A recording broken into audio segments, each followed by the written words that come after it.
Hello everyone, tonight I've got 12 special scary stories for all of you. I know many of you watch these videos to fall asleep, so before that, make sure to like the video and subscribe to Creepy Sinister. And don't forget to comment below and tell me where you're from and what time you're watching. Now get comfortable and let's begin.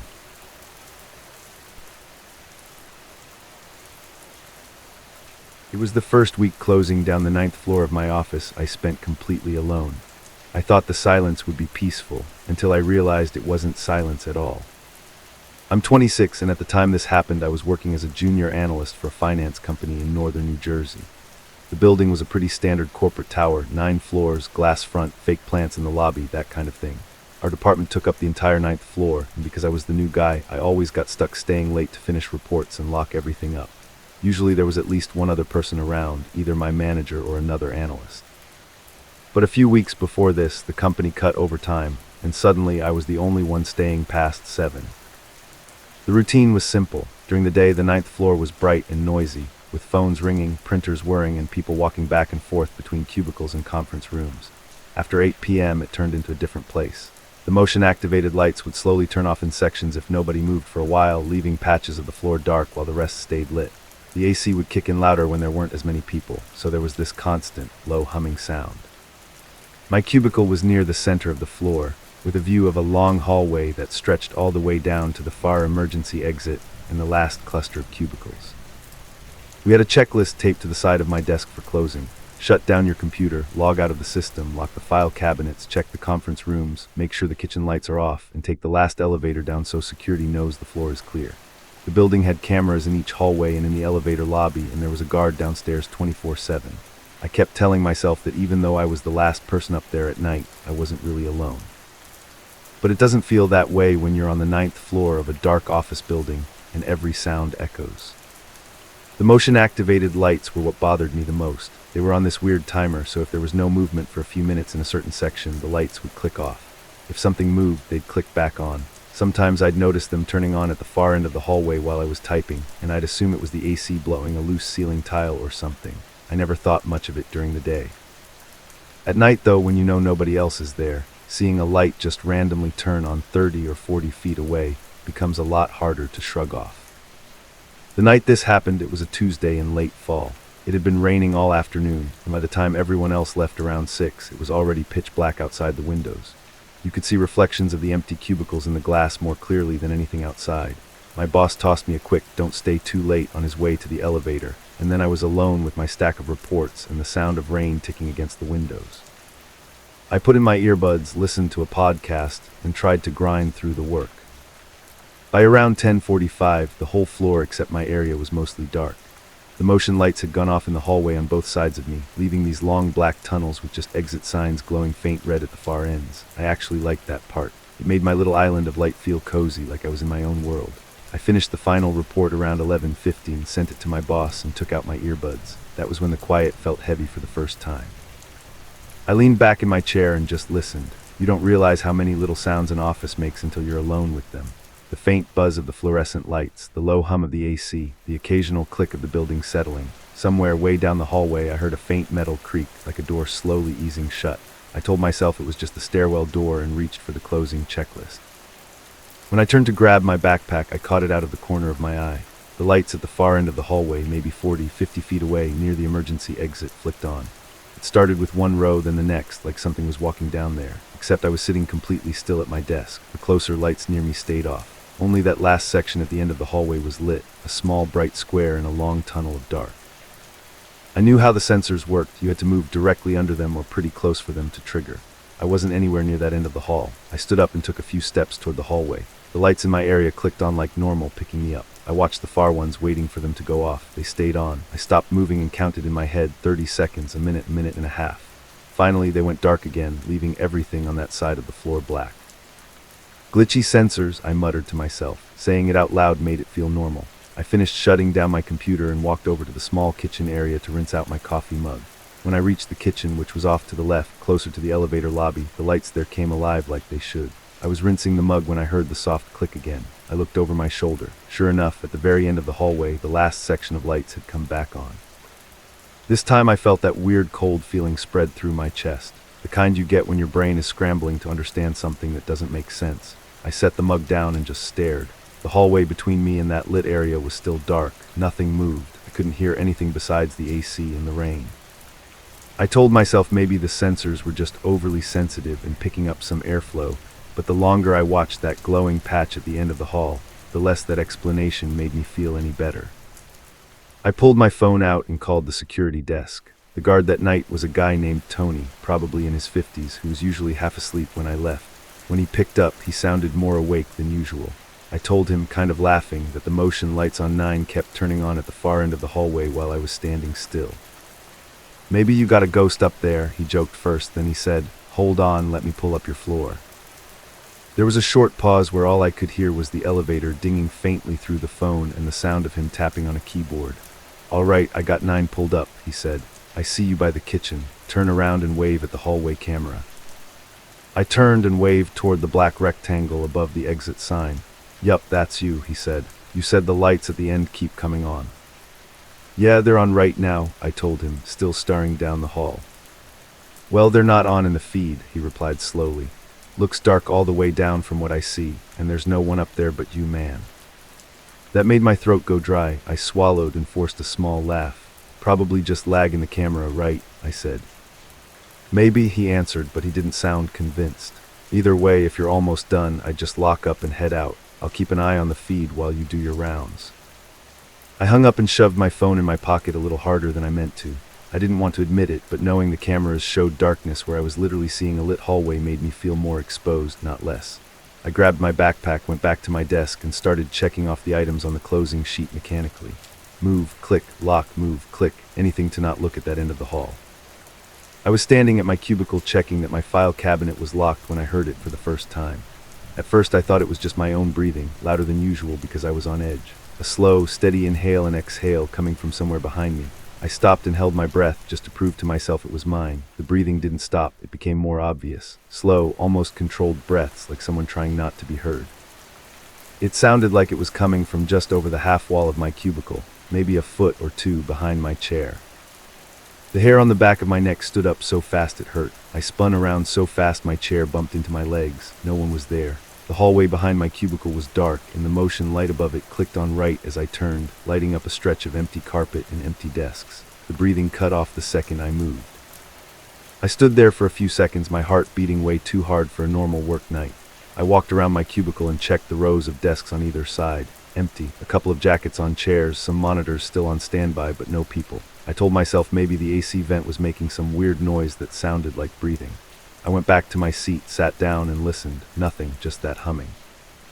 I started packing up my bag again, trying to ignore how shaky my hands felt when there was another soft click.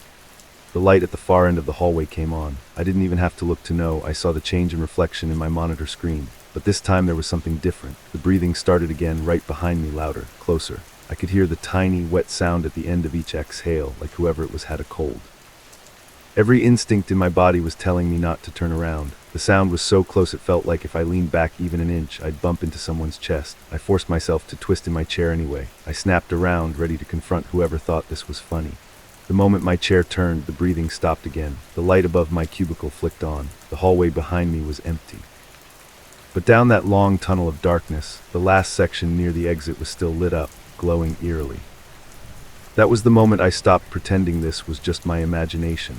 I grabbed my phone and called Tony again, my voice lower this time.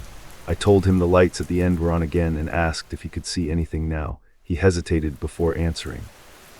"Yeah, I see the light at the end," he said, "but it's weird. The way it turned on, it's like it just popped on, no movement leading up to it, just nothing and then on." I didn't love the way he said that. I asked him if anyone had badged into the 9th floor stairwell or elevator recently. He checked the logs and said no. The last badge swipe up to my floor besides mine had been at 6:08 p.m. when my boss left. "Listen," Tony said after a second, "if you want, I can come up and walk the floor with you." I almost said yes, but something in me felt stupid asking a grown man to babysit me through my own office. "No, it's fine," I said, forcing a laugh.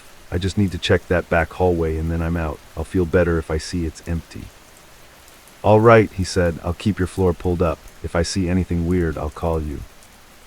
I hung up and stood there for a second, staring down that dark hall. Only the last section was lit. Everything between me and it was black, broken up by red exit signs and glowing little green, push-to-open panels on the doors. I told myself I'd walk down there, see nothing, and finally calm down. That was the plan. I took a slow breath and stepped into the hallway. The motion sensor above me clicked on, flooding the carpet in front of my feet with white light. I took a few more steps. The next sensor picked me up and lit another section. I moved like that, one patch of light at a time, walking down the hallway toward the last lit area that had turned on by itself. Every time I stepped into a new patch of light, the one behind me went dark again after a second, so it felt like I was walking in a moving bubble, the darkness closing up behind me. By the time I was halfway down the hall, I could hear my own heartbeat in my ears. The AC seemed louder here, like it was pressing in on me. The last patch of light, maybe 20 feet away by the emergency exit, was still on, waiting. I noticed something then that made me stop. Usually the sensors click on when they detect movement under them, then shut off if there's no more movement. But that last light had been on since I first saw it from my desk, long past the timer it should have had. My phone buzzed in my pocket and nearly made me jump out of my skin. I yanked it out. It was Tony calling. I answered, whispering without even meaning to. "Yeah." "Where are you right now?" he asked. His voice sounded different, tight. "In the hallway," I said. "I'm about halfway to the exit door." There was a pause. "Okay," he said slowly. "So, who's that standing by your desk?" I stopped walking. For a second I thought he was messing with me, trying to get back at me for the ghost comment earlier. "Don't screw with me, man," I said, my voice shaking a little. "I'm not," he replied, sharper this time. "I see your hallway camera. You're right in the middle. But on the feed from the center of the floor, there's somebody standing next to your cubicle. They're just standing there." I turned my head slightly, looking back the way I came. Behind me, the hallway lights were off again, a straight line of dark leading back to where my cubicle area was. I couldn't see anything from there. The only light in front of me was that last glowing square by the exit. The only light behind me was a faint reflection on the glass near my desk. "Is it maybe a reflection of me?" I asked, even though I was pretty sure I knew the answer. "It's not you," he said firmly. "You're in the hallway. Whoever this is, they're by your desk, turned toward the hallway. Hold on, I'm gonna." He stopped mid-sentence. I heard his breath catch. "Okay, now they're gone," he said quietly. "They just walked out of frame toward the hallway, toward you." Right as he said that, the breathing started again. Not behind me this time, but ahead, somewhere between me and that last lit patch of carpet by the exit. I couldn't see anyone, just that glowing square of white, empty floor and the metal crash bar on the exit door. The breathing was soft but clear, like whoever it was standing just beyond the edge of the light, waiting for me to come closer. "I'm coming up there," Tony said quickly. "Just stay where you are, or get to the elevator if you can. Don't." I hung up without answering. I don't even know why. Maybe I didn't want to hear the rest of what he was going to say. Maybe some part of me still thought I needed to prove this to myself, that there was nobody there, and this was all some bizarre combination of bad sensors and bad nerves. So instead of going back to the elevator, I walked forward. Each step felt like it took a full minute. The breathing didn't get louder or quieter. It just stayed this constant, steady sound, like it was waiting. When I was a few feet away from the edge of the last patch of light, I stopped. I had this sudden, overwhelming feeling that if I stepped into that final square of light, something would be there with me, something I couldn't take back. I leaned forward just enough to see around the corner of the nearest cubicle wall that opened into the last cluster of desks and the emergency exit. For a second, everything looked normal. Empty chairs, monitors off, the red glow of the exit sign above the door. Then my heart just dropped. My desk chair, the one back by my cubicle, all the way down the other end of the floor, was spinning slowly on the spot. I could see it in the reflection on the glass wall by the emergency exit. Not fast, not like someone had just shoved it, but this slow, deliberate turn, like someone had stood up from it and given it a light push. There was no way my eyes should have picked that detail out from across the entire floor, but somehow they did, zeroing in on that one small movement. While I was frozen there, staring at that reflection, the breathing suddenly stopped. There was this split second of total silence. Then something whispered. I swear to God, I heard it coming from just past the edge of the light, so close it felt like it was at my ear. I couldn't make out the word, if it even was a word. It was more like the shape of speech, a low, dry murmur exhaled right against the side of my face. My whole body reacted at once. I turned and ran. I didn't think about the closing checklist or my desk or anything else. I sprinted back down the hallway, the motion lights popping on above me and shutting off behind me as I passed. I hit the elevator button over and over until the door slid open, threw myself inside, and smacked the lobby button. As the elevator doors closed, I caught one last glimpse of the 9th floor through the crack, one last small glow at the far end of the hallway as that final light flicked back on all by itself. When I reached the lobby, Tony was already standing there, slightly out of breath, staring up at the elevator display. He looked at my face and didn't even bother asking anything at first. He just said, "Come see this." He led me into the small security room behind the desk, where a wall of monitors showed all the camera feeds in tiny boxes. He rewound the footage from the last 20 minutes on the 9th floor. We watched me sitting at my desk, the lights in the hallway turning off, then that last patch near the exit flashing on. On the screen, it was weird. The light didn't fade on like it usually did. One frame it was dark, the next frame it was just on. No visible movement leading up to it. Then we watched the part where I stood up and called him. That was when he slowed it down. Right as I turned in my chair the first time when I'd heard the breathing, a dark shape in the cubicle behind me seemed to lean back just for a second. I don't mean a clear person. It was more like the outline of someone's head and shoulders against the slightly lighter wall. One frame it was there, the next it was. If you weren't looking for it, you'd miss it. "There," Tony said quietly, pausing and rewinding the few seconds over and over. "You see that? That's what I saw when I said somebody was by your desk." We watched me walk down the hallway, alone in my little moving bubble of light. On the cameras, the last patch of light by the exit never came on at all. In the feed, it stayed dark the whole time. No glowing square of safety waiting for me. Just a long stretch of black and me getting smaller as I walked into it. Building management had the maintenance guys check the motion sensors and cameras the next day. They claimed nothing was wrong, no faulty wiring, no glitches in the footage. When I asked the maintenance guy if motion sensors could ever turn on in real life but not show as on in the camera feed, he just shook his head and said, "Doesn't work like that, man." I refused to stay past 8 after that. I started taking my work home, making excuses, whatever I had to do. After a couple of weeks, my boss noticed and actually had a meeting with me about commitment and being a team player. I didn't tell him the real reason. How do you explain that the 9th floor doesn't feel empty after hours, that it feels like it's waiting for you to be alone? Tony and I still talk sometimes. A few months after that night, he texted me a screenshot from one of the cameras on 9. It was from around 2 a.m. The entire floor was dark except for one light, the very last one by the emergency exit. It was on, bright white on the monitor. But in the system log, the motion sensor for that section registered no activity for the entire night. I still work in that building, but I switched departments and moved down to the 6th floor. I make sure I'm out every day before the sky even starts to change color. Every once in a while, when I'm walking to my car in the parking lot, I look up at the windows on 9. Sometimes they're all dark like they should be. And sometimes, way up in the corner, there's a single light still on, where no one's supposed to be working that late.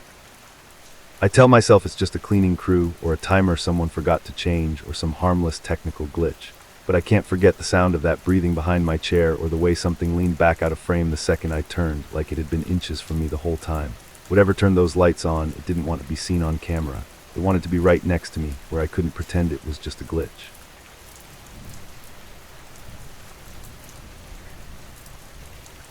Back in my last year before I took the janitor job at a medical office complex, I worked the night shift at a gas station. I used to think the scariest thing I'd see was a drunk customer. I was wrong. I'm 28 now and I live in Arizona, but this happened a few years ago when I was 24 in a mid-sized city outside Phoenix. I had just quit the gas station job and picked up a position as a night shift janitor for a medical office complex off the highway. It wasn't a hospital exactly, more like a cluster of doctors' offices, labs, and imaging suites, all connected by long, carpeted hallways. The hours were rough, but the pay was better, and it was usually dead quiet after 7 p.m. My shift was from 7 at night to about 3:30 in the morning, Monday through Friday, and most nights it was just me and one security guard in the whole building. The complex had 3 main floors and a small basement level. Most of the offices were things like pediatrics, dermatology, a cardiologist, a dentist, and a couple of outpatient surgery suites. During the day, it was packed with patients and staff, but by the time I got there, the parking lot was almost empty and the automatic doors at the main entrance were locked. I had a key fob for the side employee entrance, a rolling cart with cleaning supplies, and a thick binder with my nightly checklist. The weirdest part of the job wasn't the medical stuff, though. It was the cleaning logs. Each room had a laminated sheet on the wall or clipped to a clipboard, usually right by the door or next to the sink. Those sheets were the proof we'd been there. Every time I finished a room, I had to write the date, the time, and my name in one of the rows. If a manager or a doctor complained about dust or trash, my supervisor could go back to the log and see who had cleaned last. It was like a paper trail for every broom sweep and wiped counter. At first, I thought it was annoying busy work. After a while, I started to realize those sheets were keeping track of a lot more than just me. My supervisor, Carl, was a big guy in his 50s with a beer belly and a permanent coffee mug in his hand. He worked the afternoon shift, so by the time I arrived, he'd be wrapping up. He'd hand me the binder, point out any rooms I had to skip because a doctor was staying late, and then head out. "Just hit the logs and you're good," he'd always say. The security guard, an older guy named Larry, stayed in a little room with a wall of monitors showing camera feeds from the hallways and entrances. We weren't supposed to bug him unless we saw something serious, like a break-in or someone wandering the floors after hours. My routine was pretty simple: start on the third floor and work my way down. Vacuum the carpets, wipe the counters, empty the trash, and clean the bathrooms. At first, I almost liked the quiet. The building hummed with low air conditioning and the occasional buzz from an exit sign. I'd listen to music or podcasts through one earbud, leaving the other ear open so I could hear if someone came in. The logs became part of that rhythm: clean room, sign sheet, move on. Over time, I noticed I was usually the only name on most of those sheets. After 6 p.m., the day crew's names were all earlier in the afternoon. And then there'd be my name at like 10:12 p.m., 11:03 p.m., 1:40 a.m., and so on. The first strange thing I noticed seemed small. It was a Tuesday, maybe 3 weeks into working there. I was on the second floor in one of the smaller exam rooms, wiping down the counters. I signed the log at 10:47 p.m. like usual, then moved on to the next room. I did a stretch of rooms down the hall, and when I came back past that first exam room to wheel my cart, I glanced at the log again for no real reason.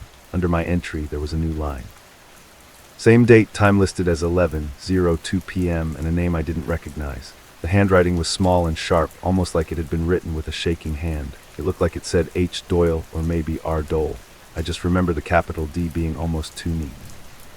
I froze in the doorway and looked around. The hallway was empty, the lights dimmed to that overnight brightness that's not completely dark but definitely not daytime.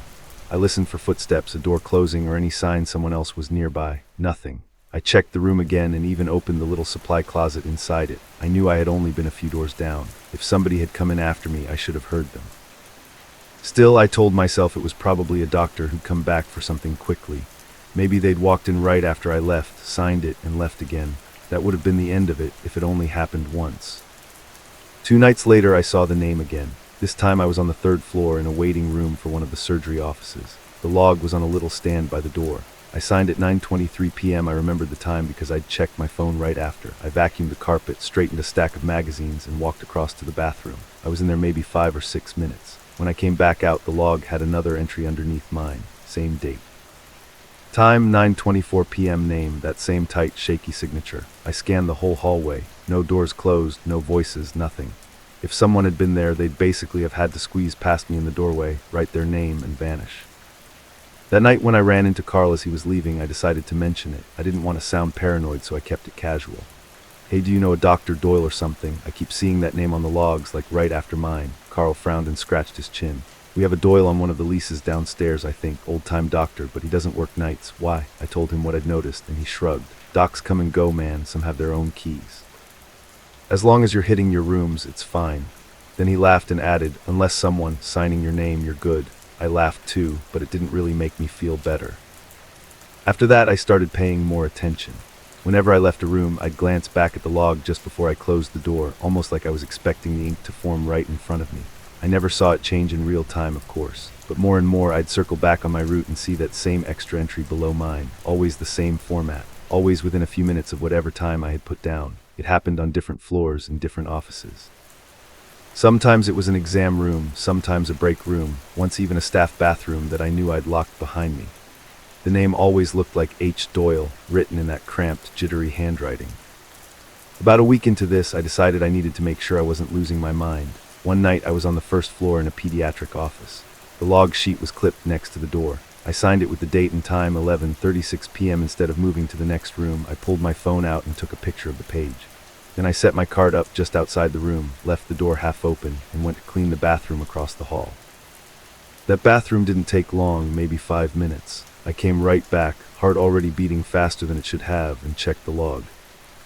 There it was. Under my entry was 11:38 p.m. H. Doyle. Same handwriting, same weirdly perfect capital D. Nobody had come in. I had a clear view of the hallway from the bathroom. If any person had walked past, I'd have seen their feet under the gap of the door or heard the door squeak. I flipped back through my phone and looked at the photo I'd taken 5 minutes earlier. In that picture, the entry wasn't there. The line under my name was blank. I just stood there staring at my phone and the log, back and forth, feeling this cold knot forming in my stomach. I thought about going home right then, but I also really needed that job. Instead, I went to the security office. Larry was sitting in his chair, half watching some old black and white movie on his phone while the monitors flickered in front of him. I asked if we could pull up the camera for the pediatric hallway from around 11:35 to 11:40. I tried to sound casual, like I was checking something for my boss. Larry sighed but agreed, clicking through screens until he found the right camera and time frame, then rewinding a bit. "What are we looking for?" he asked. "Just can you zoom in on the doorway of exam room 3, I said. My voice sounded weird even to me. The camera angle wasn't perfect, but you could see the general area near the door and the clipboard hanging on the wall next to it. We watched as I walked into the room with my cart, then came out and disappeared across the hall to the bathroom. The hallway stayed empty. No one walked through and no doors opened or closed. It was just a still, quiet hallway under the fluorescent lights. Then right around 11:38 p.m., something happened that I still don't have a way to explain. On the grainy black and white footage, the clipboard on the wall shifted, just a little, like it had been bumped or nudged. A second later, the tip of the pen, which was hanging from a string, lifted up an inch. It angled toward the log, hovered, and then very slowly started to move. Even from that distance and through the terrible quality, you could see the pen moving deliberately, pressing into the paper line by line. It wasn't swinging like it had been blown by air or jolted. It was writing. Then it dropped back down, swaying once before going still. The whole thing took maybe 15 seconds. I remember both of us leaning closer at the same time. Larry paused it, rewound, and played it again. We watched the pen lift and write with no hand holding it. After the third or fourth time, he cleared his throat and said, "Must be some kind of glitch. Maybe the tape skipped or something." He wouldn't look at me when he said it. "It doesn't really look like a glitch," I said quietly. My heart was pounding. Larry shrugged and closed the feed. "If you're worried, mention it to Carl, but there's nobody in this building except you and me after 10, man. Trust me, I see everything." The way he said that should have been reassuring, but it was. On my way back to finish my rounds, every clipboard I passed made me uneasy, like if I looked away for too long, the pen would start writing again. That night I rushed through the last rooms, barely glancing at the logs, and went home feeling like the silence in my apartment was heavier than usual. The next day I brought up the camera footage to Carl. He frowned when I told him and said, "Larry drinks too much coffee. He loves to mess with people. Don't let him get in your head."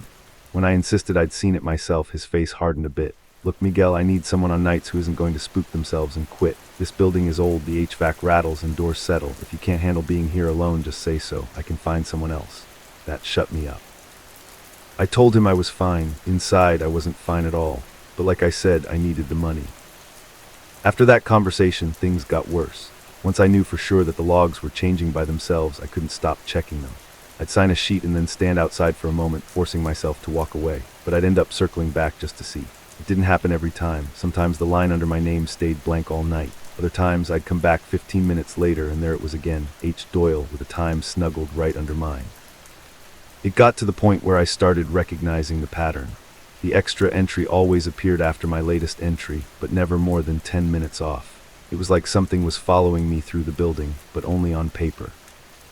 I started to wonder who H. Doyle was. One night I went down to the basement level where they kept old records, unused equipment, and boxes of outdated forms. It smelled like dust and mild disinfectant. There was a small office down there for building management with file cabinets along the wall. I shouldn't have, but I poked around a little and found an old tenant list. There was a Dr. Harold Doyle listed on a lease from the late 90s, internal medicine. The name made my skin crawl. I checked the current tenant list Carl had in the binder, no Doyle anymore. I asked Carl again later and he said, "Oh yeah, that guy retired years ago, maybe even died, I don't know. He hasn't been here since before I started." After learning that, I tried something I still regret.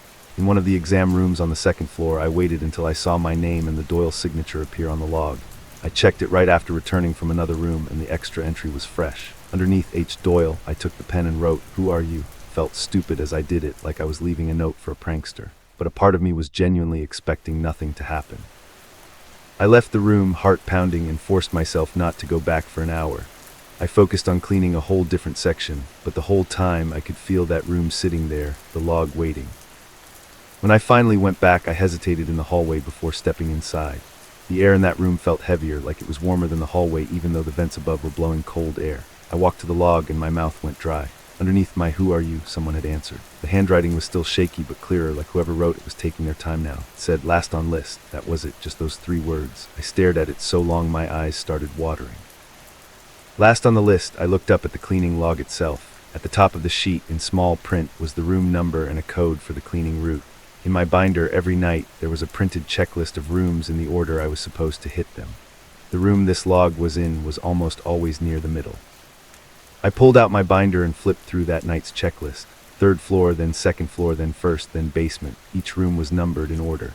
At the very bottom of the list, the last room I was supposed to clean that night was one I had never paid much attention to, B12 record storage. It was in the basement, loaned out sometimes for file overflow, I guess. I had only been in there once. I don't even remember seeing a log sheet because that first night the door had been locked and Carl had told me not to worry about it. But tonight wasn't one of those nights. There was no note about it being off limits. It was just there, last on the list. I should have ignored it. I should have gone home or pretended I cleaned it and signed it later. Instead, I felt this pull like I had started something I had to finish. I finished a few more rooms on the second floor, my mind stuck on last on list, and finally made my way to the stairwell. My footsteps echoed on the concrete as I went down. The basement always felt different from the rest of the building. The walls were cinder block instead of drywall, and the air smelled older, like dust and metal.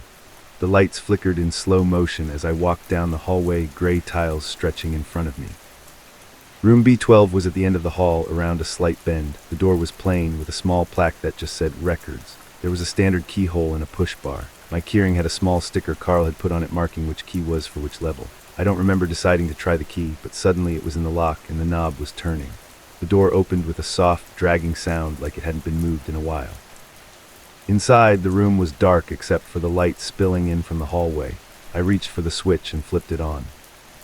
The fluorescent tubes flickered before settling into a steady hum. The room was lined with metal shelves from floor to ceiling, full of cardboard boxes and old binders. It wasn't huge, but the way the shelves were arranged made it feel tight and maze-like. Right to the left of the door, clipped to the wall, was a log sheet. It looked older than the others upstairs. The paper was yellowed, and the printing at the top was faded. There was still a pen hanging from a string. Next to the sheet, someone had stuck a little note years ago that said night cleaning log required in all caps. My binder checklist had a box next to B12, still empty. I stepped closer. The log was filled with years of names, dates, and times. The earliest entries I could see were from before I was even in high school. As my eyes scanned down, something made my skin prickle. The farther I went, the more familiar names I started to notice. Past janitors. I recognized a few from the orientation paperwork I'd signed. Some entries had been crossed out, like someone had tried to erase certain nights. Near the bottom of the page, I saw Carl's name from years ago, written several times, then a different janitor, and so on. Then, on the second to last line, I saw my own name. Miguel S. The date next to it was 3 days from now. For a second, I thought I was misreading it. The date was written clearly, month, day, year. It was in that same shaky handwriting. The time next to it was 3:12 a.m. I felt this icy wash move from my chest down to my arms. I hadn't been in this room since my first week, and I definitely hadn't signed anything in here for a date that hadn't happened yet. A part of me wanted to turn around and walk out, but I reached up and touched the paper just to make sure it was real. My fingers brushed over the indent of the ink. The line below it was blank, waiting. As I stood there, the overhead lights buzzed a little louder. The air felt heavier, like there was less space between me and the shelves. My watch said 2:58 a.m. If that log was right, in 14 minutes I was supposed to sign that line. I should have left, I know that. Instead, I did something even dumber. I pulled the pen up from its string, and with my hand shaking, I wrote my name on that last empty line. I wrote the actual date, not the one 3 days from now. I wrote the real time, 2:59 a.m., then I dropped the pen, letting it smack lightly against the wall. The second the pen hit the wall, the lights flickered, all of them. Not just in that room, I heard the hum change out in the hallway too, like the whole floor had just hiccuped. The room dimmed for a heartbeat and then came back. In that momentary dark, I heard something move deeper in the shelves. It wasn't a normal building sound. It was a soft scrape, like a shoe shifting on tile, followed by a slow dragging sound, like someone's sleeve brushing against cardboard. My legs locked up. I couldn't move. I just stood there staring down the narrow aisle between shelves as it stayed completely empty. Then I heard breathing, not my own. It came from the far end of the aisle, low and strained, like someone who'd walked up a flight of stairs and was trying to catch their breath quietly. It didn't sound right. There was a wetness to it, a wheeze. I backed toward the door, never taking my eyes off the shelves. My shoulder blades hit the wall. The breathing didn't get closer, but it didn't stop. It just stayed there, this invisible presence at the end of the aisle where the light didn't quite reach. My mind raced with stupid explanations, none of which held up. There wasn't supposed to be anyone down there. Security cameras would have caught them. Larry would have seen. I reached for the light switch without looking, fumbling until my fingers found it. I flipped it off and bolted out into the hallway, slamming the door behind me so hard the sound echoed down the concrete corridor. The second the door shut, the breathing stopped. The hallway lights were steady, humming like nothing had happened. I didn't sign anything else that night. I didn't even finish the checklist. I just went straight to the security office and told Larry I had to leave early, that I felt sick. He looked at me, then at the monitors, and just nodded. "You look like you've seen a ghost," he joked weakly. I didn't laugh. I didn't go back to work the next night. I called Carl and told him I was quitting. He got pissed and said I was leaving him hanging, but he didn't try too hard to convince me to stay. I think part of him had been waiting for me to crack since I mentioned the cameras. I dropped off my key fob in the binder during the day while the offices were full and bright. No one asked why I was really leaving, and I didn't tell them. It was easier to just say it wasn't a good fit. A couple of weeks later, I got a text from one of the day shift cleaners I'd met a few times. He knew I'd quit but didn't know why. The text just said, "Dude, you still got your old badge. I think they forgot to deactivate you, lol." Attached was a picture he'd taken of a log sheet in one of the upstairs bathrooms. The photo was a little blurry, but I recognized the format: date, time, signature. There were a few entries in his handwriting from that day. Underneath them, in that same tight, shaky script, was my name. Next to it was a time I definitely hadn't been there for. Under my name, the last entry on the page was H. Doyle. I told him I had turned in my badge. He thought it was a joke, said something about someone messing with the sheets, and moved on. I didn't respond. I still think about that records room sometimes and that log with my name written on a future date. I don't know if someone ever replaced that sheet or if my name is still there waiting to line up with some night I'll never work. All I know is that whenever I see a sign-in sheet now, at work, at the gym, even at a doctor's office, I never sign the last line. I leave it blank because somewhere in some quiet building after hours, I'm pretty sure H. Doyle is still following someone else's name to the last room on the list.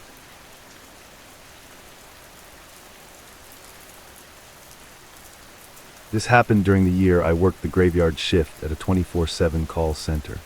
Everyone was afraid of what was outside, but my fear came from inside my own house. My name is Jenna. A few years ago I was 24, living alone in a small duplex in upstate New York and working nights at a third-party call center behind a strip mall. After midnight the stores went dark, the parking lot emptied out, and it was usually just my car out there. The glass front door locked on a timer, and from then until sunrise it was me, the humming computers, and the phones.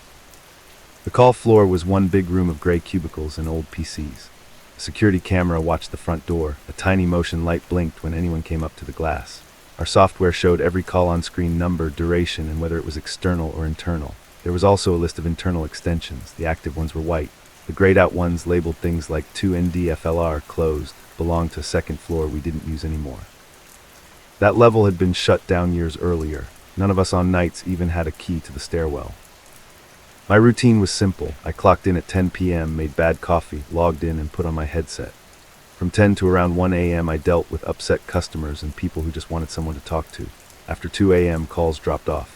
That was when I noticed every sound the building made, the AC kicking on, the vending machine humming, random cracks in the ceiling that always made me imagine footsteps above me where no one was supposed to be.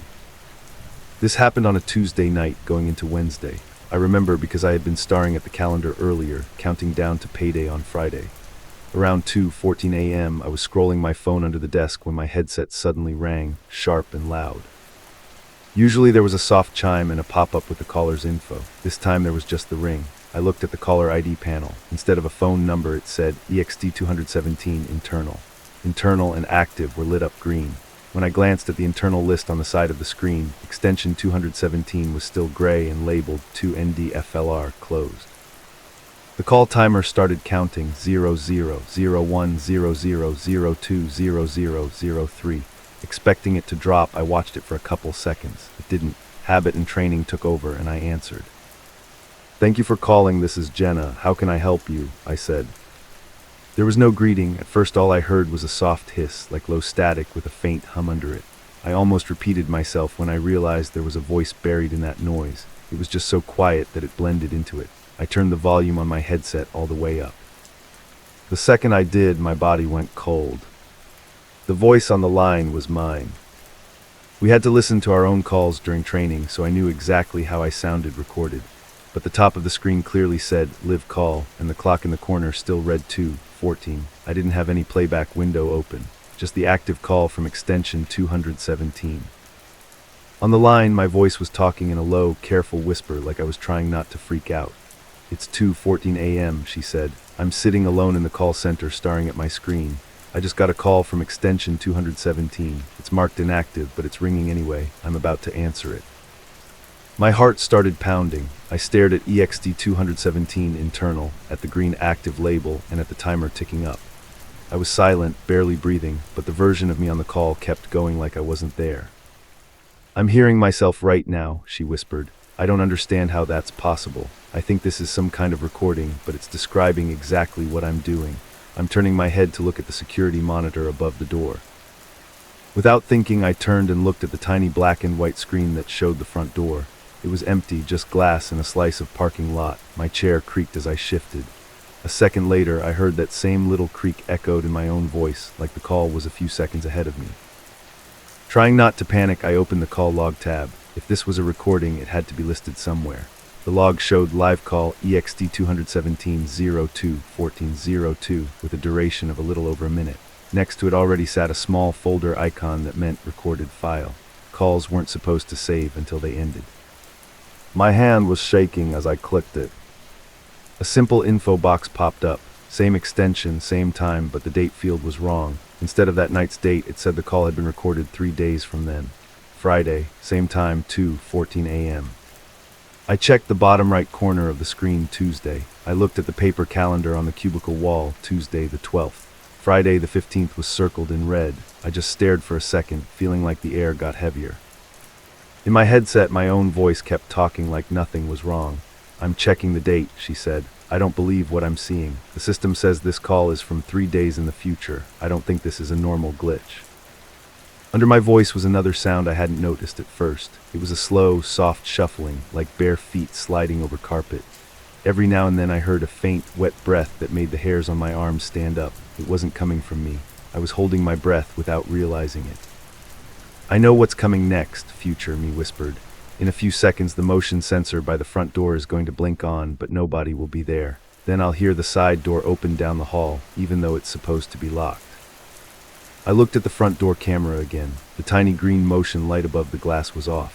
I stared at it, telling myself there was no way it would match up. 5 or 6 seconds dragged by. The light blinked on. The doorway was empty. The parking lot outside was empty. A couple seconds later, from the hallway to my left, I heard the faint metal clank of the side employee door's push bar.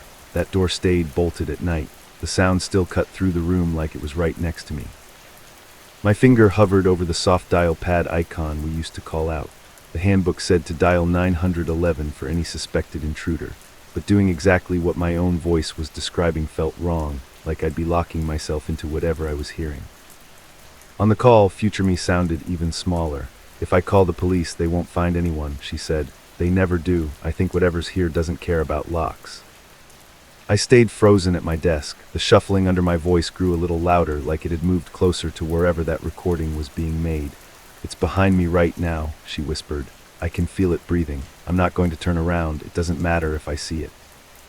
There was a pause that made my stomach twist. "What matters is when I go home," she added. She went on in that same low tone. "I'll email it, log it as a bug, and finish my calls. I'll drive home when the sun's coming up. When I get inside, I'll tell myself I'm safe, but tonight doesn't really end at the office."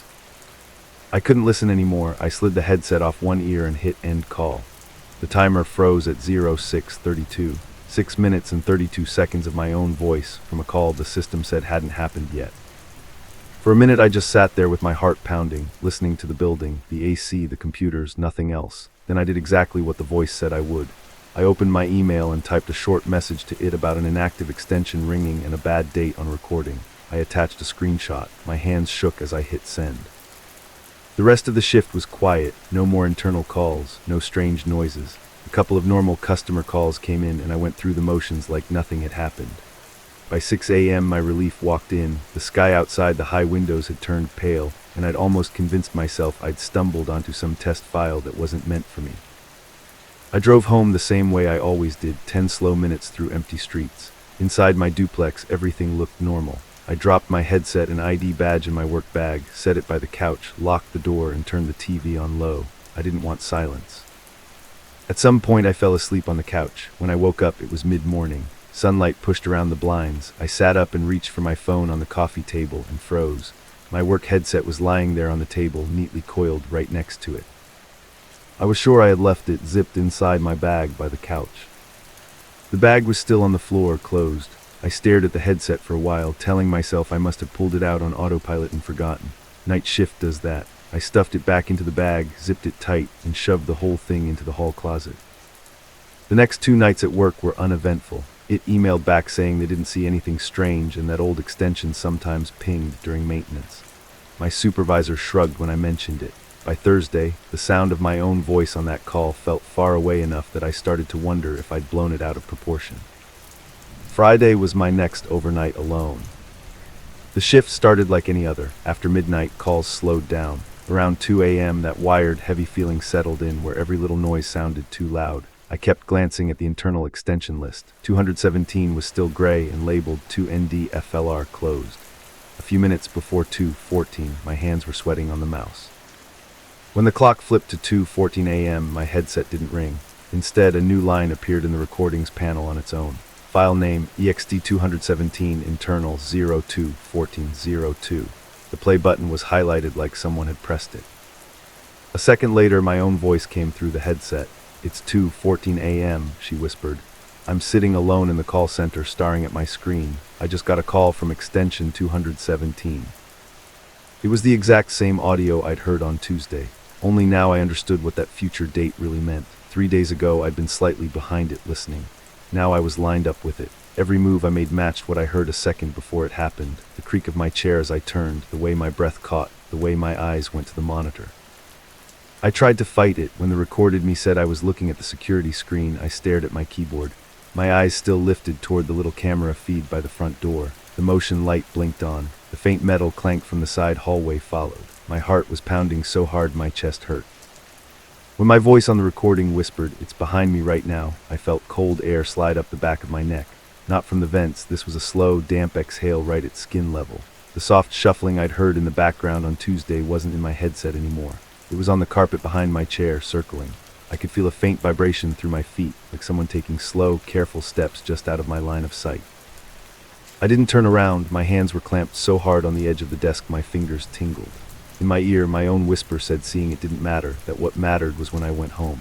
After that, my memory of the rest of the shift breaks up. I know I clocked out because the next clear picture in my head is sitting in my car after sunrise, gripping the steering wheel and deciding I was done. I quit over email later that day. They didn't argue. I never went back inside that building. I thought that would be the end of it. A couple weeks later, on a Saturday morning, I was on my couch at home, finally starting to feel normal. I had a daytime job lined up. The call center felt like a bad story I'd told a few people. My TV was on some morning show, and I was idly scrolling my phone when it buzzed with a notification from an app I didn't recognize. The icon was a little gray headset. The text said, "New voicemail, EXT217 0632. 0632 was the exact duration of that first call. I stared at the screen for a long time. My thumb hovered over the notification. I didn't tap it. I didn't open the app. I deleted it, powered my phone off, and set it face down on the coffee table.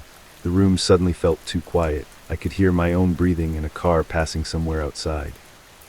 Even with my phone off, I couldn't shake the feeling that somewhere, in some version of my life, I'd already listened. That somewhere my own voice was calmly describing me sitting on that couch, staring at a blank screen, pretending I still had a choice. People around here worry about someone outside their house or what might happen if they forget to lock the door. After that year, my fear changed. I still check the locks, but I know they don't really matter. Because if something can call you from 3 days away using your own voice and follow you home from work, it doesn't need to break in. Whatever I picked up that night at 2:14 a.m. isn't out in the parking lot or at the glass front door anymore. It's already inside my house. All it's waiting for is the next time I answer.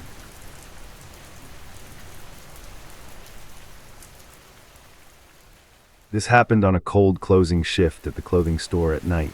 I thought the tapping on my window was just branches, but it was. I was 23 at the time, working as a closer at a big box clothing store in a shopping center off a main highway. It wasn't one of the really huge chains, but it was big enough that we had endless racks of clothes, a fitting room maze, and a back stock room that felt like its own building. I usually worked with at least one other closer, but on weeknights we were often short-staffed. On those nights, it would just be me, a manager, and one cashier who left as soon as the drawers were counted.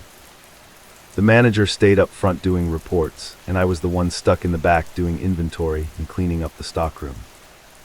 The mannequins were always the thing that bothered me most. We didn't keep them out on the floor when we weren't using them. They were lined up in the back room against a long, white wall. Most of them were torso only, but a few had full legs and those blank, glossy faces. The rule was that when we put them away, we had to turn their heads so they faced the wall. It was half a joke, half serious, because they really did freak people out if they were facing you when you walked in.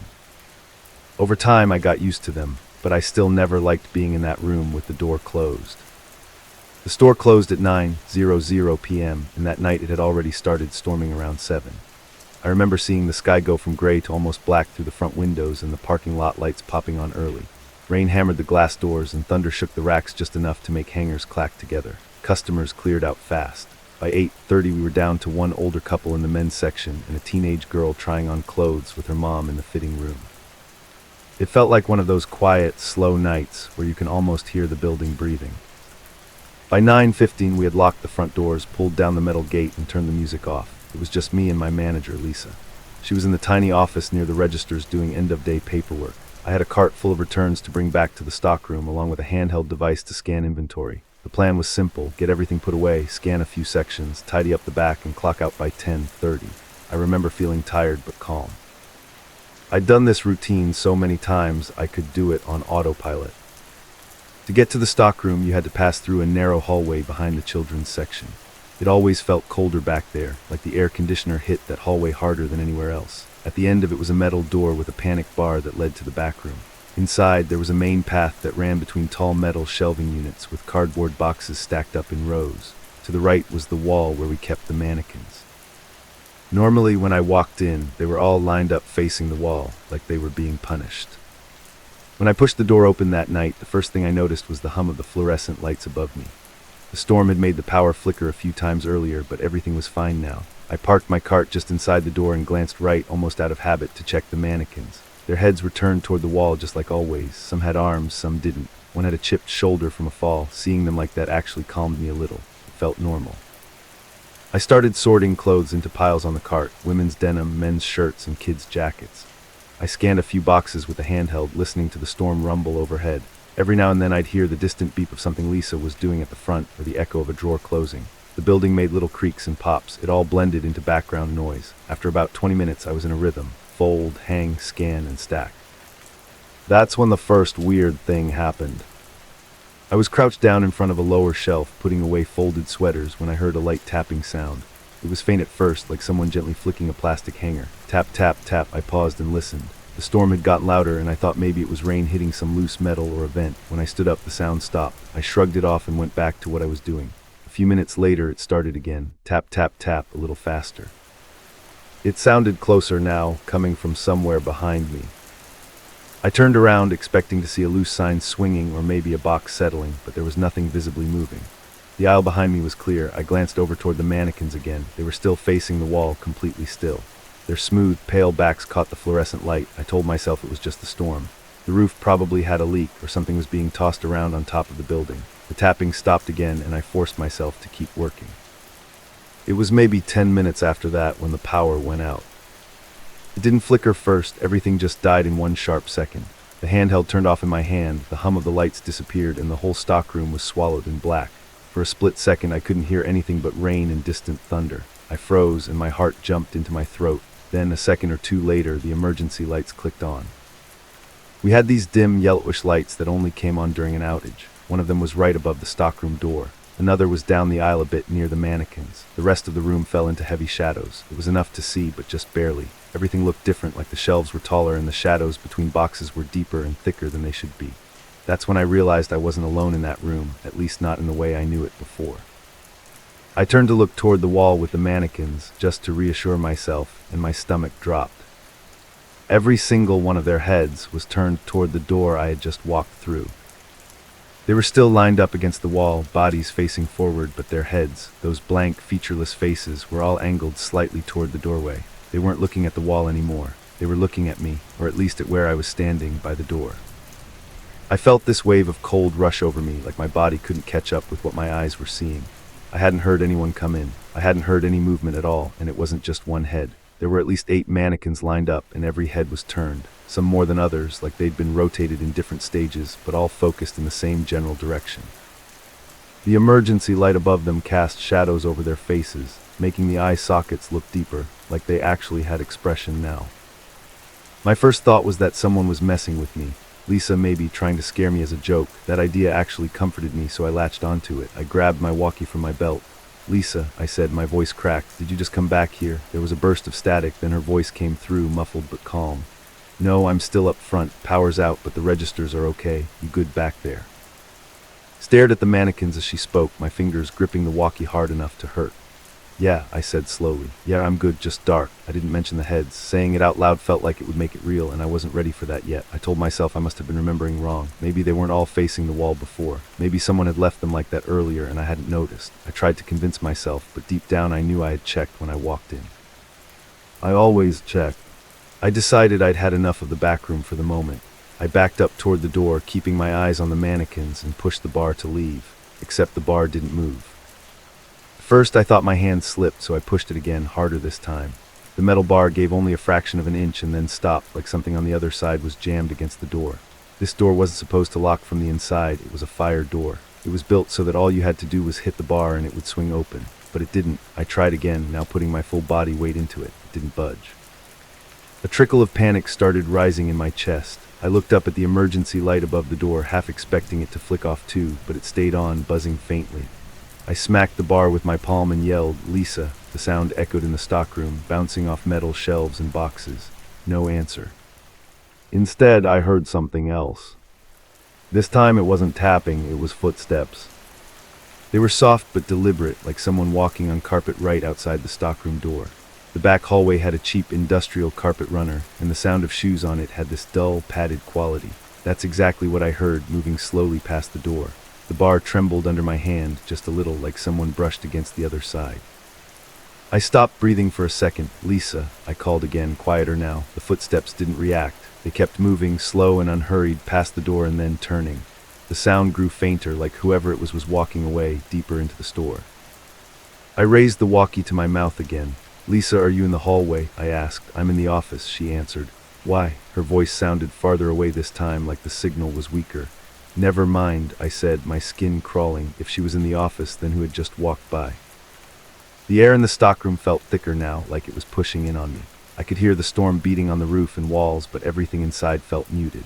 The mannequins were still lined up, still facing the door. I swear some of their heads looked like they had turned a little farther, like their chins were tilted down just enough to be staring right at my hands on the bar.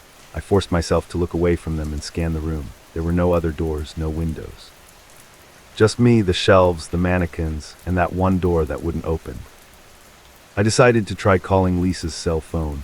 I had my own phone in my pocket and I pulled it out, the screen lighting up my face with a pale glow. No service. I checked the top right corner twice, but the bars were gone. That made no sense. I'd taken calls back here before. I tried opening the store's Wi-Fi to text her instead, but it just spun and spun, never connecting. That's when the tapping started again, but this time it was not somewhere in the room. It was right behind me. The sound was sharp and clear, like fingernails gently tapping on plastic. Tap, tap, tap, tap, tap. I turned around so fast I almost dropped my phone. The noise stopped. I found myself staring back at the mannequins again. One of them, one with both arms and a slightly crooked neck, was closer to the edge of the group than I remembered. It might have been my imagination, but I could have sworn it wasn't that close to the line earlier. I stepped forward, my legs shaking just a little, until I was only a few feet away from them. Up close, I could see tiny scuff marks on their faces, little scratches from being moved around. Their glossy eyes caught reflections of the emergency light, making it look like there was something moving inside them when I shifted from left to right. I reached out a hand toward the nearest one, then stopped myself. I didn't want to touch it. I didn't want to feel how cold or solid it was. Something brushed lightly against the back of my hair. I yelped and spun around. Nobody was there. My ponytail had swung from the motion, but the feeling I'd felt hadn't been from my own hair. It had felt like someone had flicked the ends of it with their fingers, like they were testing if I would notice. My heart was pounding so hard I could hear it in my ears. I took a step backward and bumped into something solid. That was all it took. I lost it for a second and screamed. When I looked back, my shoulder had bumped one of the mannequins. Its head was tilted even farther now, almost all the way down, like it was looking at the floor, or at my feet. The others seemed unchanged, but I didn't trust my own memory anymore. Every time I looked away and then looked back, I saw something just slightly off, like they were changing in tiny, careful movements when my eyes weren't on them. I was shaking now, my hands slippery with sweat. I went back to the door and tried the bar again, ramming it hard enough that my shoulder hurt. It moved maybe a centimeter, then stuck. I started hitting it with my fists. "Lisa," I shouted. "I'm stuck in the stockroom. The door won't open." After what felt like too long, her voice crackled through the walkie. It sounded distorted, like there was static pressing in on every word. "Ashley, I'm coming," she said. "Stay calm." I heard her footsteps faintly through the wall this time, coming from the front of the store. Then something else layered under it, like a slower, heavier set of steps that didn't match her light, quick pace. Both sets moved toward the back hallway. I pressed my ear to the door. I could hear her hand on the outside bar, jiggling it. "That's weird," I heard her mutter, her voice clearer now. "It's not locked." The door shuddered under my hands as she tried pushing it. "Try again," I called. "It's stuck." For a moment, the pressure on the other side increased. I could feel her pushing just as hard as I was. Then suddenly, the door gave way with a loud metallic snap that echoed through the room. I stumbled forward as it flew open, nearly falling onto her. She grabbed my arm to steady me. "Are you okay?" she asked. Her eyes were wide, and I must have looked bad because she lowered her voice. "You're pale." I was about to tell her everything, the heads, the tapping, the footsteps, when something over her shoulder caught my eye. The mannequins. They were facing the wall again. Every single head was turned back, aligned with the white paint, just like when I'd first walked in. For a second, I wondered if I'd imagined the entire thing. Maybe the emergency lights had messed with my depth perception. Maybe my brain had filled in blanks. That's what I wanted to believe, but then I saw it. On the floor, in the thin strip of dim light between the door and the first row of shelves, was a set of faint marks. Not footprints exactly, but smudges, like something heavy and smooth, had been dragged in small increments across the concrete. They led from the wall with the mannequins toward the door, then stopped just shy of where I'd been standing when it first went dark. I stared at them, my mouth dry, and Lisa followed my gaze. "Probably just from moving racks around," she said quickly, not sounding convinced. "Come on, let's finish up and get out of here." We finished the night together in the back room with the door propped open. I refused to go near the mannequins again. Every time I glanced over, they were still facing the wall, perfectly behaved, like none of it had happened. The power came back on about 20 minutes later, and the emergency lights flicked off. The normal humming buzz returned, but that feeling of being watched didn't go away until I stepped outside into the cold, wet air of the empty parking lot. I ended up quitting that job a month later. I told them it was because of my school schedule, but the real reason was I couldn't shake that night. For weeks after, I'd wake up in the middle of the night, convinced I heard tapping on my bedroom window or soft footsteps in the hallway. Once I got up the nerve to ask one of my old coworkers if they'd had any issues with the stockroom door or the mannequins. They laughed it off and said, "The mannequins? Yeah, sometimes people forget to turn them around. They always end up looking at the door somehow." I moved to a different city after that, farther away, and I've never set foot in that store again. But every now and then, when I'm in a mall or another clothing store and I see mannequins lined up near the back, I get that same feeling in my chest. Like if I turned my back on them for long enough, I'd hear that soft tapping sound again. And sometimes on stormy nights, when the wind rattles my windows and the lights flicker, I swear I can feel a smooth, cold gaze from the corner of my room, like something that was once posed against a wall is still trying to finish turning its head all the way toward me.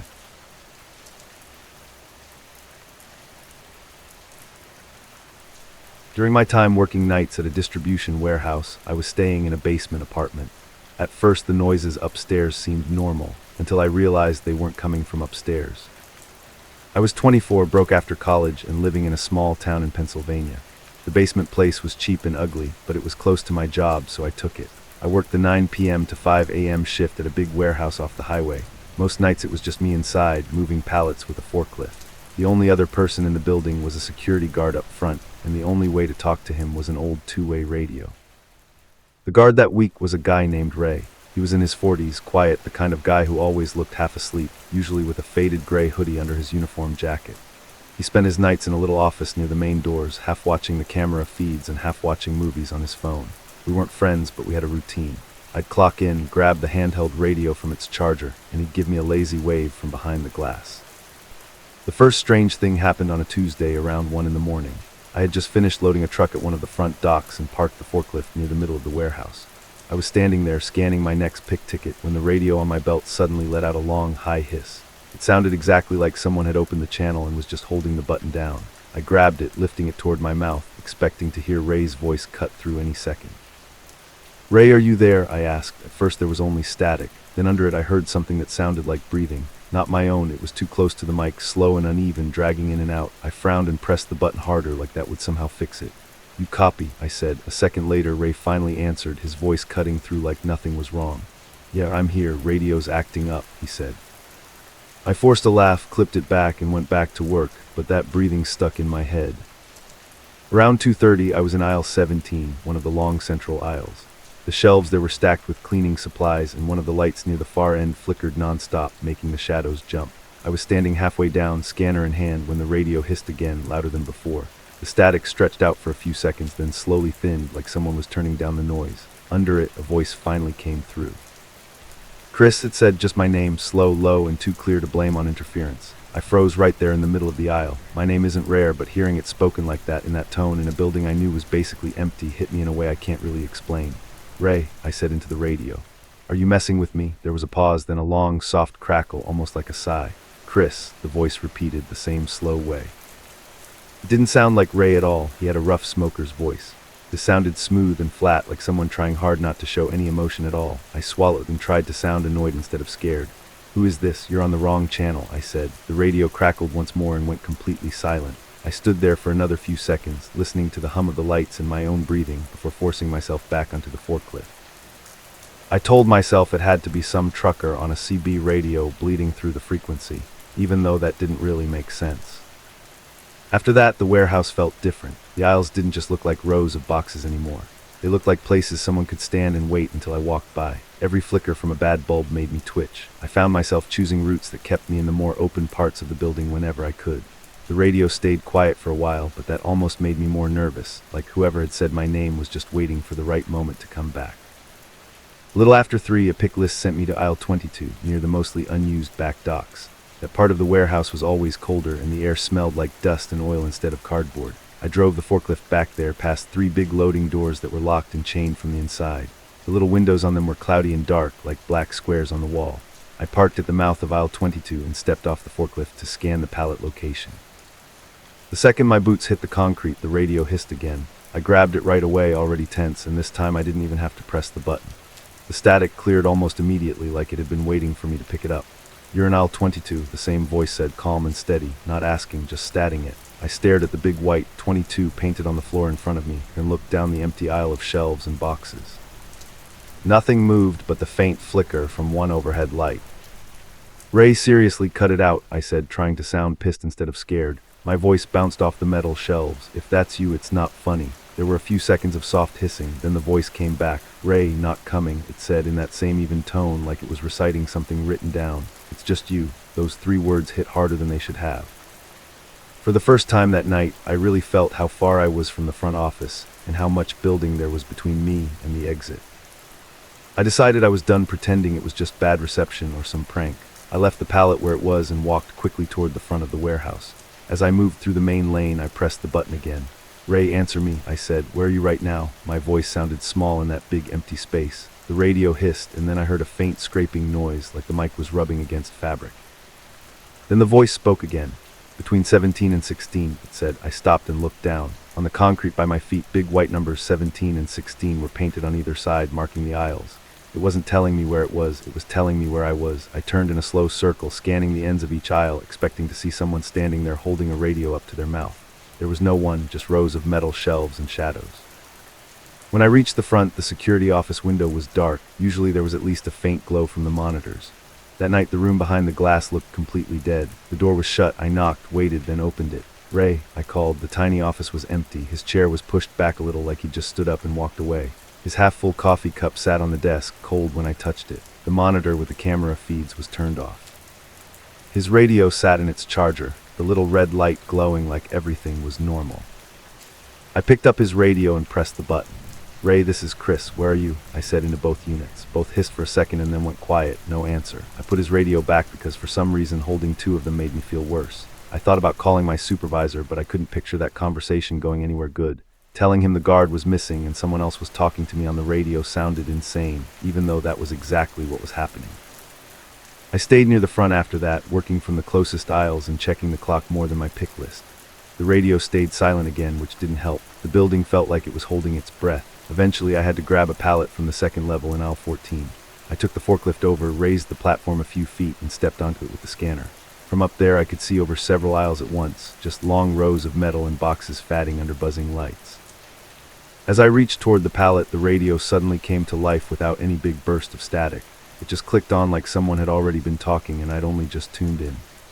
"Don't look up," the voice said quietly. Of course I did. I tilted my head back and stared at the higher shelves and the ceiling. There was nothing there that I could see, just dust on beams and a few dead bugs near the lights. But I had this strong feeling that if I kept staring, I'd see a face or a shape leaning over the edge, looking straight down at me. I dropped my gaze back to the radio, my heart hammering. "Why are you doing this?" I asked. I didn't even try to keep the fear out of my voice. I hit the lever to lower the platform, suddenly very aware of how exposed I was up there. The forklift hummed as it started going down. The voice answered before I reached the floor. "Because you're listening," it said, "and because you're alone." It said it like it was explaining something simple, like it was reminding me of two facts I'd been trying not to think about. As soon as I felt the platform touch the ground, I stepped off and headed for the front again. This time I had a clear plan: clock out and leave. I didn't care about the rest of the shift or the write-up or whatever came after. On the way, I pulled my phone out of my pocket and dialed the number for the security company printed on a sticker by the door. A tired-sounding woman answered on the second ring. I told her I was the warehouse employee on the night shift and that I couldn't find the on-site guard. She said their last check-in from Ray had been at the start of his shift, with no issues reported. I said again that he wasn't in the office and I'd checked the front of the building. She said she'd try calling his cell and put me on hold. While I stood there alone in the lobby, listening to thin elevator music in one ear, the radio hissed softly in the other. I lifted it slowly. The static faded almost right away, like it knew it had my attention. "They can't hear me," the voice said, "but I can see you. Third tile from the door, left side." I looked down. I was standing on the third scuffed white tile from the entrance, slightly to the left of center, exactly where it said. That was the moment something in my brain finally stopped trying to find a normal explanation. I hung up the phone without saying a word. I walked to the time clock as fast as I could without breaking into a full run. My hands were shaking so much it took me 2 tries to swipe my badge. When I heard the little beep that meant I was clocked out, I turned toward the exit. My hand was on the push bar of the glass doors when the radio flared up again, loud enough to make me jump. "Don't go outside," the voice said. For the first time, it sounded a little less calm, almost irritated. "It's not safe out there." I froze, caught between the dark warehouse behind me and the empty parking lot outside. Through the glass I could see my car sitting alone under one orange streetlight and nothing else. I realized I had no idea which side of the door was actually safer, and I hated that the voice had put that thought in my head. After a few seconds that felt much longer, my instinct to get out won. I shoved the bar and stepped into the cold air. The night smelled like wet asphalt and exhaust. I unclipped the radio, turned back, and tossed it through the still open doorway. It clattered on the concrete floor inside and slid to a stop somewhere in the dark. As it did, I heard the voice one last time, fainter now that it wasn't pressed to my ear. "They're not coming, Chris," it said. "They never were." I didn't look back. I walked fast to my car, got in, and locked the doors before I even put the key in the ignition. I drove home with my shoulders tight the whole way, watching my mirrors more than the road. Every pair of headlights behind me made me tense up. Every buzz from my phone made me flinch, like somehow that voice had found a way into another device. When I finally pulled into the driveway of my basement apartment, I just sat in the car for a while. I listened to the ticking of the cooling engine and the muffled footsteps from the unit above me, trying to convince myself I'd left whatever that was back at the warehouse. A few months later, I ran into one of my old coworkers at the grocery store. We made small talk for a minute and I asked how things were at the warehouse. He shrugged and said, "Same boring stuff. We did have some weird security issues over the winter, though." When I asked what he meant, he said, almost laughing, "The new night guard swears the radio kept turning on by itself and saying his name. Guy quit after 2 weeks. Everyone jokes that place is haunted now." I forced a laugh and changed the subject, but my heart was pounding. I had never told anyone there what happened to me that night. I'd never mentioned the calm voice knowing my name or calling out the exact tile I was standing on. Yet someone else had clipped that same radio to their belt and heard something close enough to scare them out of the job. It felt less like a joke and more like whatever I'd listened to was still there, just waiting for whoever would listen next.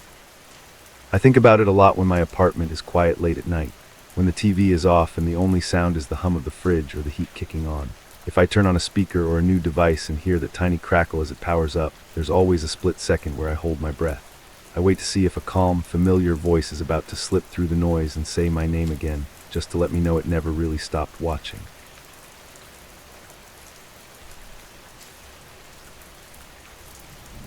Around the time I worked the overnight shift at a small private clinic, I started getting strange notifications from my security camera. The weird part was, the camera wasn't even plugged in. I was 24, living in a small town in upstate New York. The clinic sat in a quiet strip mall, and overnight it was almost always empty. It was usually just me at the front desk and one nurse in the back. My job was simple: answer phones, buzz in the rare emergency patient, and stay behind the desk until 6 in the morning. It was boring but steady, and the silence never really bothered me, at least not at first. From the front desk I could see the glass entrance doors, the rows of waiting room chairs, and the main hallway lined with exam rooms. Next to my keyboard was the beige intercom panel with labeled buttons for each room. Above me, old dome cameras fed into a small monitor by my elbow. I could twist a dial to flip through them. Halfway down the hallway was the one thing I was told never to touch: a metal door with a push bar and a faded red authorized personnel only sign. Behind that door was what everyone called the dark wing. It was the original exam room corridor from before the clinic was remodeled. The owners had shut it down years earlier and sealed it off. The lights back there were kept off, the doors locked, and only maintenance went in during the day. On my first night, my supervisor pointed at that door and said, "You don't go in there. If anything from that section beeps or lights up, you call me. You don't go check it. Got it?" I nodded and didn't ask questions. People still talked, though. One nurse said a patient had died back there in a way the clinic didn't want to discuss. Another said there had been some kind of leak and the whole wing got closed for safety. None of the rumors matched, but they all ended with the same warning: that part of the building was done. Even the printed floor plan taped under my keyboard showed that space as a gray block labeled closed area, no access, no doors, no room numbers, nothing. It was a cold, windy Tuesday night in late October when things started.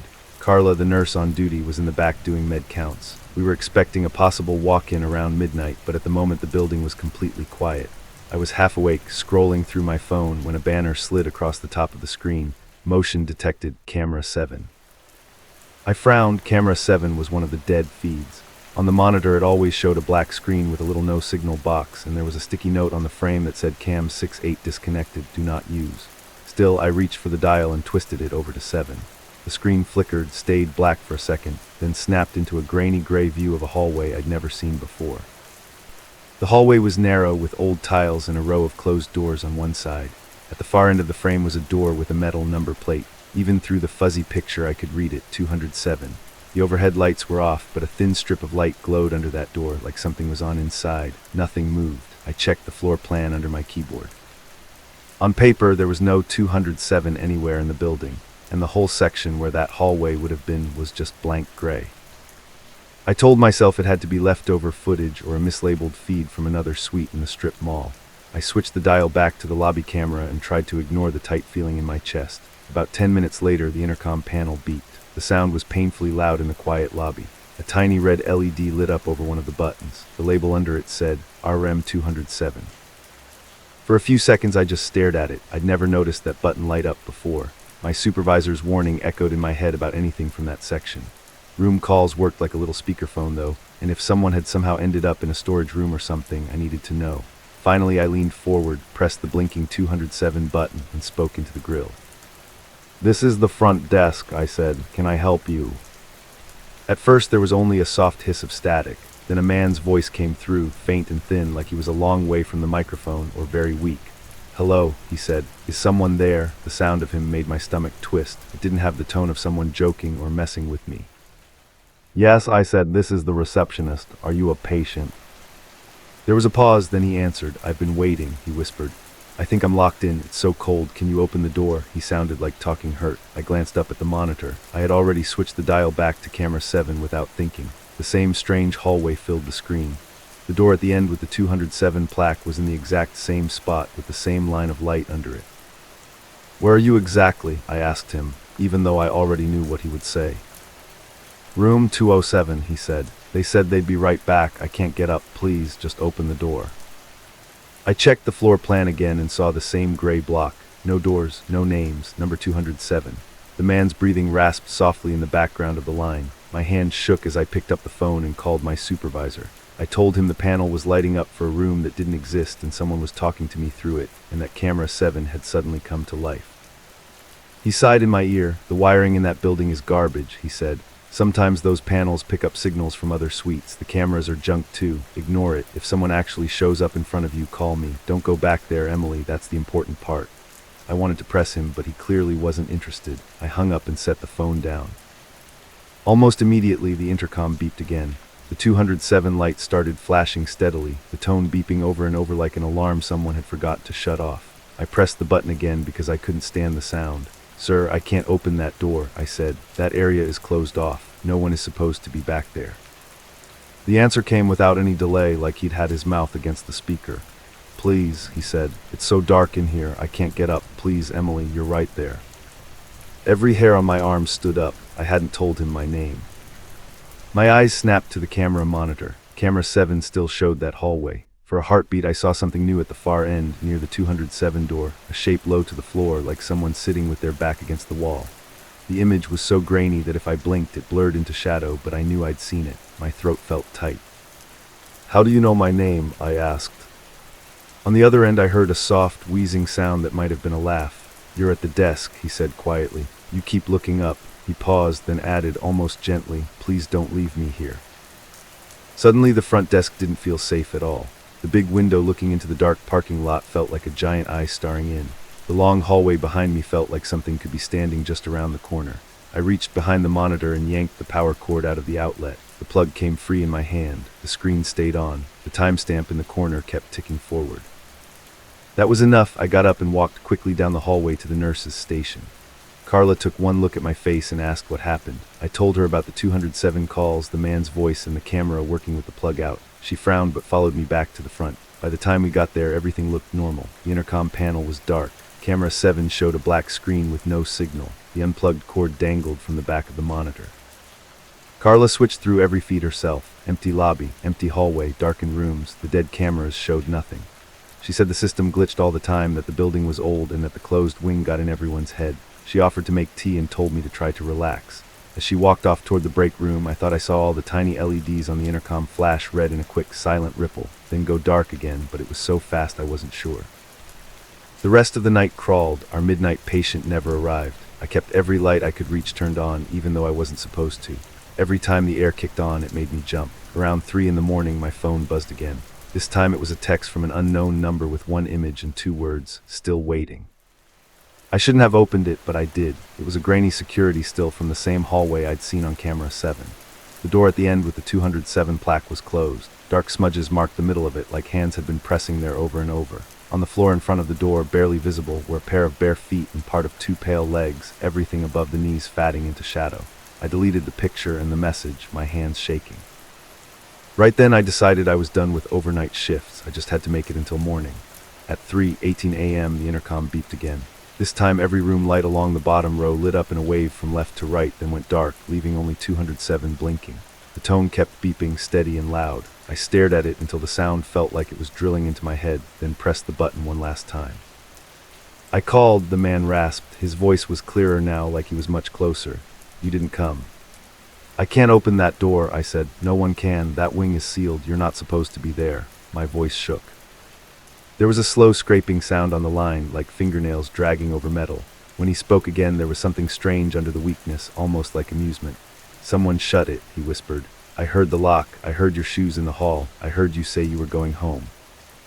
I hadn't said I was going home out loud, but that was all I'd been thinking about. Before I could respond, I heard something else faintly under his words. My own voice, delayed and warped, repeating my earlier greeting. "This is the front desk. Can I help you?"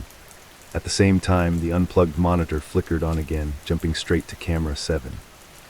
The hallway appeared, same angle, same door at the end. The 207 plaque glinted dully in the low light.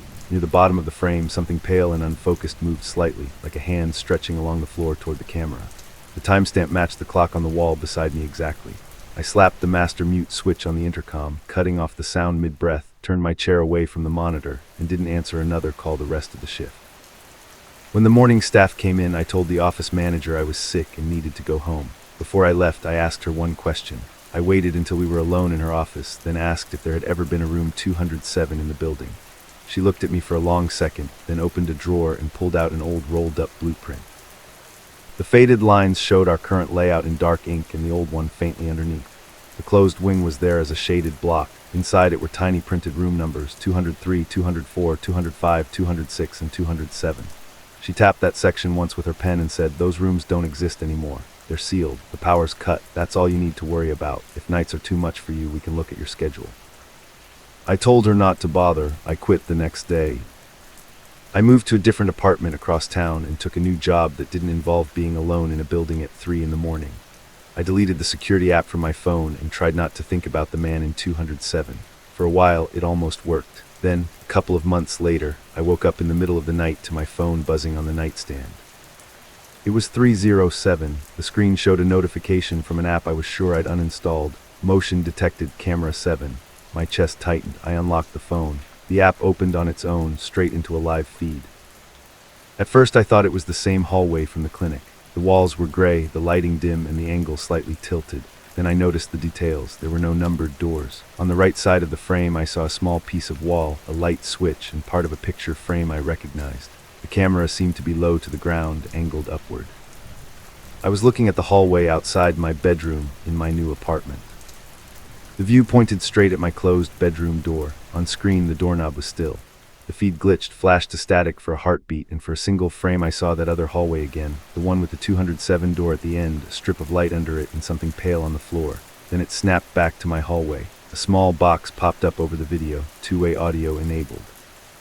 I didn't move, I barely breathed. On the screen, the bedroom doorknob began to turn slowly, just a fraction left and right, like someone on the other side was testing it. In real life, in the dark of my room, the actual knob in my peripheral vision wasn't moving at all. A faint crackle came through my phone's speaker. "Please," the familiar, weak voice whispered, as close and clear as if he were right outside my door. "It's so dark in here, I can't get up, just open the door." I lay there frozen, staring at the moving knob on the screen until it turned back to its original position. The hallway stayed empty. The feed cut to black and the app crashed back to my home screen. When I checked a second later, the security app wasn't on my phone. Since then, every few weeks, usually sometime after 3 in the morning, my phone buzzes with a notification from a camera I don't own in a building I don't work in anymore. I never open them now.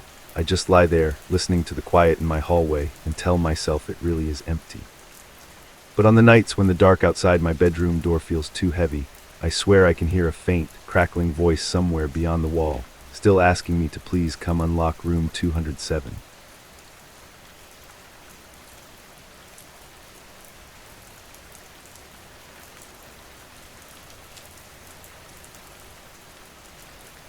This happened while I was house-sitting for my aunt in her condo inside a downtown high-rise where I worked overnight security. The creaking floors didn't bother me until they started following me. My name's Brian, and this was a few years ago when I was 23. My aunt owns a condo on the 22nd floor of a glass office tower downtown. She travels a lot for work and let me stay there while she was gone. Around the same time, I got hired as the overnight security guard for the same building. It sounded perfect, a free place to live and a job in the same elevator ride. In the daytime, the place looked like every other office tower. People in suits, coffee cups everywhere, lobby music playing low. At night, it felt like a different building. The lobby was huge and mostly white, with marble floors and a 2-story high ceiling that made every sound echo. One entire wall was a giant mirror, from floor to ceiling, running almost the full length of the lobby. During business hours, people checked their hair in it or took quick selfies. After 11 p.m., it was just me and that reflection. My shift was 10 p.m. to 6 a.m. I'd clock in at the little security room off the lobby, sign a paper log, and do a walk of the garage, the lobby, and a couple random floors. After that, it was mostly me in a chair in front of a wall of monitors, cycling through camera feeds, parking levels, elevator lobbies, stairwells, and dark office floors. On most nights, nothing happened. If something did, it was just someone rattling a locked door or a drunk guy trying to come in and sleep. The first time the mirror felt wrong, it was around 3 a.m. on a slow night. I'd been staring at screens for hours and stepped out to walk a lap around the lobby and wake myself up. I was tired enough that I caught myself looking at my reflection as I walked, just to focus on something. I remember turning my head toward the front doors. In the mirror, it felt like I turned my head a fraction of a second after I did. It was tiny, so tiny that if I hadn't already been on edge from the late shift, I probably wouldn't have noticed. I stopped and turned my head left, then right, then lifted my hand. Everything matched. The reflection moved when I moved. I stood there a few more seconds, told myself my eyes were just tired, and kept walking. But once you notice something like that, you don't really forget it. Over the next few nights, there were more little moments that didn't sit right. I'd be walking across the lobby and feel like something was off before I even looked at the glass. Once I was sure my reflection's eyes were pointed a bit more to the side than mine. Another time I yawned, and in the mirror it looked like my mouth stayed closed for just a beat too long. Every time I stopped and stared on purpose, everything snapped back into perfect sync. It almost felt like whatever was wrong only showed itself when I wasn't trying to see it. I didn't tell anyone, it sounded too stupid to say out loud. I just started walking a little farther from the mirrored wall, keeping my eyes on the floor or the plants.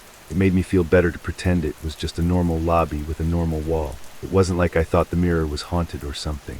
I just didn't like the way it made my stomach drop when something didn't line up. One night a storm rolled in and made the whole building feel more closed off. Rain was hammering the glass, and the wind was shoving at the revolving doors hard enough that management had us lock them and use one side door instead. The lobby got quiet and still, like the rest of the city had been shut out. Up on the monitors, all the office floors were dark. The only movement anywhere was the elevator numbers and the occasional car far down on the street. Sometime around 1:30 a.m., I grabbed my flashlight and stepped out to do another lap. I had to pass by the mirror to go anywhere. This time I made myself look. Maybe I wanted to prove to myself it was all in my head. As I walked, my reflection did too. I watched the way my legs moved and the swing of my arms. The more I stared, the more I realized the rhythm wasn't right. My actual steps were steady. In the mirror, my reflection's feet were landing a hair behind mine, like watching a live stream with bad internet. I stopped walking. In the glass, I took one more full step, then stopped as well. That extra step hit me harder than anything before. My heart started pounding. I lifted my right hand slowly. The reflection lifted its left like it should, but it felt like it was copying me instead of being me. I backed away from the wall, not taking my eyes off the glass until I got far enough that the angle started to bend the image. Then I basically speed-walked back into the security room. I shut the door and locked it, even though almost nobody ever came in at night. Sitting down, I pulled up the lobby camera feed. One of the cameras had a clear view of the mirror. I rewound the footage about a minute and hit play. On screen, I watched myself walk out of the security room and across the lobby. Everything looked normal until I reached the mirrored wall. In the camera footage, the mirror reflected the plants, the doors, the opposite wall, and the lights, but I wasn't there. My body walked right past it, and the glass showed an empty strip of floor where my reflection should have been. I scrubbed back earlier in the night. At 11:47 p.m., I walked by that same spot, and the mirror reflected me like normal. At 12:15 a.m., same thing. Only in those few seconds I had just lived through was I missing from the reflected image. I switched to another camera angle that caught the lobby from farther back. Same result. I was on the floor. My reflection was not. I could feel that cold, hollow feeling in my chest, like when you're about to get really bad news. I picked up my phone and called my supervisor, Mike. I didn't tell him the part about the mirror being out of sync. I just said one of the lobby cameras wasn't picking up reflections right and that it looked weird. Half asleep, he told me as long as the camera was recording, it would deal with it on Monday and to just write it down in the log. That was it. After I hung up, I watched the clip a few more times and tried to come up with some explanation. Glare, angle, something wrong with the glass. None of it made sense. The mirror was still reflecting everything else perfectly. I decided that if it happened again, I'd save the footage and show someone in person. For the rest of that shift, I stayed in the security room as much as possible and avoided walking past the mirror at all. The next couple nights were normal, or at least nothing obvious happened. The mirror behaved. My reflection did what it was supposed to do. After about 3 uneventful shifts, I started wondering if I just stressed myself out over some glitch in the system. Night work messes with you. I've caught myself hearing things that weren't there in other jobs. Maybe this was the visual version of that. Then there was the Tuesday night that made me quit. The building emptied out earlier than usual that night. By midnight, all the office floors on the cameras looked like they'd been abandoned for years. Dark desks, computer screens off, motion lights off. I did a slow walk of a few of the upper floors, came back down, and stepped out into the lobby again. Around 2 a.m. the air felt heavier than usual, like when you walk into a room someone was just arguing in. I told myself I was done acting scared of a piece of glass. I walked straight down the middle of the lobby toward the mirrored wall. My reflection grew clearer with each step. Same jacket, same hat, same tired eyes. I stopped a few feet away and stared directly into my own face. For several seconds everything matched. Then, without me changing my expression, the version of me in the mirror started to smile. It wasn't some big grin, just the corners of the mouth curling up slow and controlled. I could feel my own face. My lips were flat. In the glass, I was smiling like I'd just heard a joke. Before I could react, my reflection lifted its hand and pressed its palm against the inside of the mirror. My actual hands were still hanging at my sides. The smile widened the tiniest bit, enough to show teeth. It was my face, my features, even a small scar by my eyebrow, but it wasn't me doing it. It felt like looking at somebody else wearing my body. Something in me finally broke. I turned and backed away from the glass. The second I started moving, I heard footsteps behind me. At first I thought it was just the echo of my own, but my steps were uneven and fast. The ones behind me landed a beat after each one of mine, like a delayed copy, not loud but close. I didn't look back. I cut across the lobby as fast as I could without flat-out sprinting. The delayed footsteps followed, always half a second behind, keeping pace like they were tied to me. When I reached the security room door, I yanked it open, stepped inside, and slammed it shut. As soon as the latch clicked, the extra footsteps stopped. The silence on the other side of the door felt thick. I turned the lock and just stood there for a moment, listening. Nothing. I forced myself to sit down and pulled up the lobby camera again. My hands were damp on the keyboard. I rolled the footage back about 30 seconds and pressed play. The video showed me standing in front of the mirror, then suddenly backing away and heading for the office. But again, in the reflection, there was no me. The mirror showed the lobby, but not the person in front of it. As I watched myself turn to run, something new appeared. A darker shape peeled away from the left edge of the mirror. It was faint and grainy, like a human-sized shadow where there shouldn't have been one. It stepped out from the glass, moving in the same direction as me, then vanished near the edge of the frame as I reached the security room door. It happened in maybe 2 seconds. I kept rewinding and playing it until I wasn't sure if it looked the same each time or if my brain was filling in blanks. I called Mike again and told him there was a figure on the camera that I couldn't explain. He sounded irritated. Probably a glitch, he said. Save the clip, write an incident report, and I'll take a look tomorrow. I could hear him typing while we talked. He treated it like I was complaining about a coffee machine, not about something stepping out of a mirror. When we hung up, I tried to export the footage. The system lets you pick a time window and save it to a flash drive. I selected the 30 seconds I'd been watching and hit export. The bar got halfway, then froze. An error message popped up, file corrupted, unable to save. I tried again with a shorter clip, same thing. I tested it with footage from earlier in the night, and that saved fine. It was only that part that wouldn't export. I went back searching for the clip from the storm night when I first noticed I was missing from the reflection. The timeline had a gap. Those few minutes weren't there anymore. It jumped from 1:28 a.m. to 1:35 like the system had never recorded in between. There was no error message. It was just empty. I stayed in that room until sunrise. I didn't step out into the lobby again, not even once. I sat in the chair with my back against the wall, watching the monitors and the office door at the same time. The lobby camera showed that big mirrored wall the whole time. On screen, it looked harmless and stupid, like any other lobby decoration. The next night when I came in, Mike was waiting for me. He already had the lobby footage pulled up. "Show me," he said. I pointed at the section where I'd seen the shadow. He hit play. We watched me stand at the mirror and then run for the office. But in his version of the footage, the mirror reflected me normally. No missing reflection, no dark shape stepping out. It looked like a regular, boring security video. I told him that wasn't what I'd seen. He glanced over at me and asked if I'd been sleeping okay. Then he said the system sometimes corrected glitches in old footage when it reprocessed the files.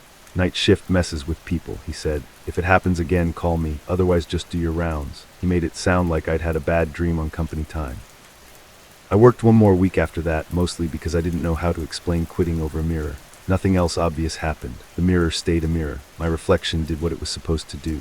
Still, every time I walked through the lobby, I kept my eyes on anything but that wall. On my last night, I left my badge and radio on the desk and told Mike I needed a job with different hours. He didn't argue. I moved out of my aunt's condo when she got back and tried not to think about that building anymore. I told myself it was just a combination of lack of sleep, a weird mirror, and a glitchy security system. Saying it out loud made it sound simple, trying to believe it was a different story. About 6 months later, I was in a small one-bedroom across town, working a normal daytime job. One night I was in my bathroom getting ready for bed, brushing my teeth. The mirror above the sink was small and a little scratched, nothing fancy. I was staring at myself without thinking, just zoning out the way you do. Without really deciding to, I did the same thing I used to do in the lobby. I turned my head quickly to the left and then right just to see. My reflection copied me. I raised my hand. It did too. I leaned a little closer to rinse my mouth out. For the shortest moment, less than a blink, my reflection didn't lean in with me. My real face moved closer to the glass.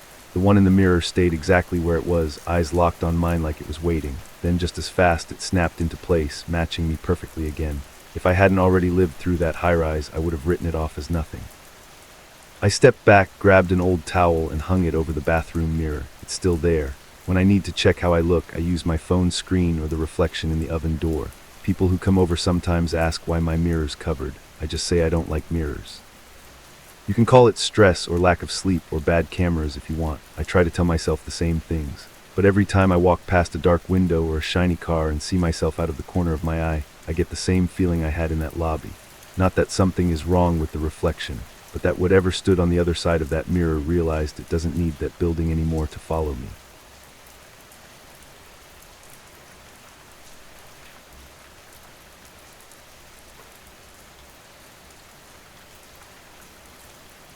I used to take late-night walks during my overnight shifts at a remote gas station off the highway.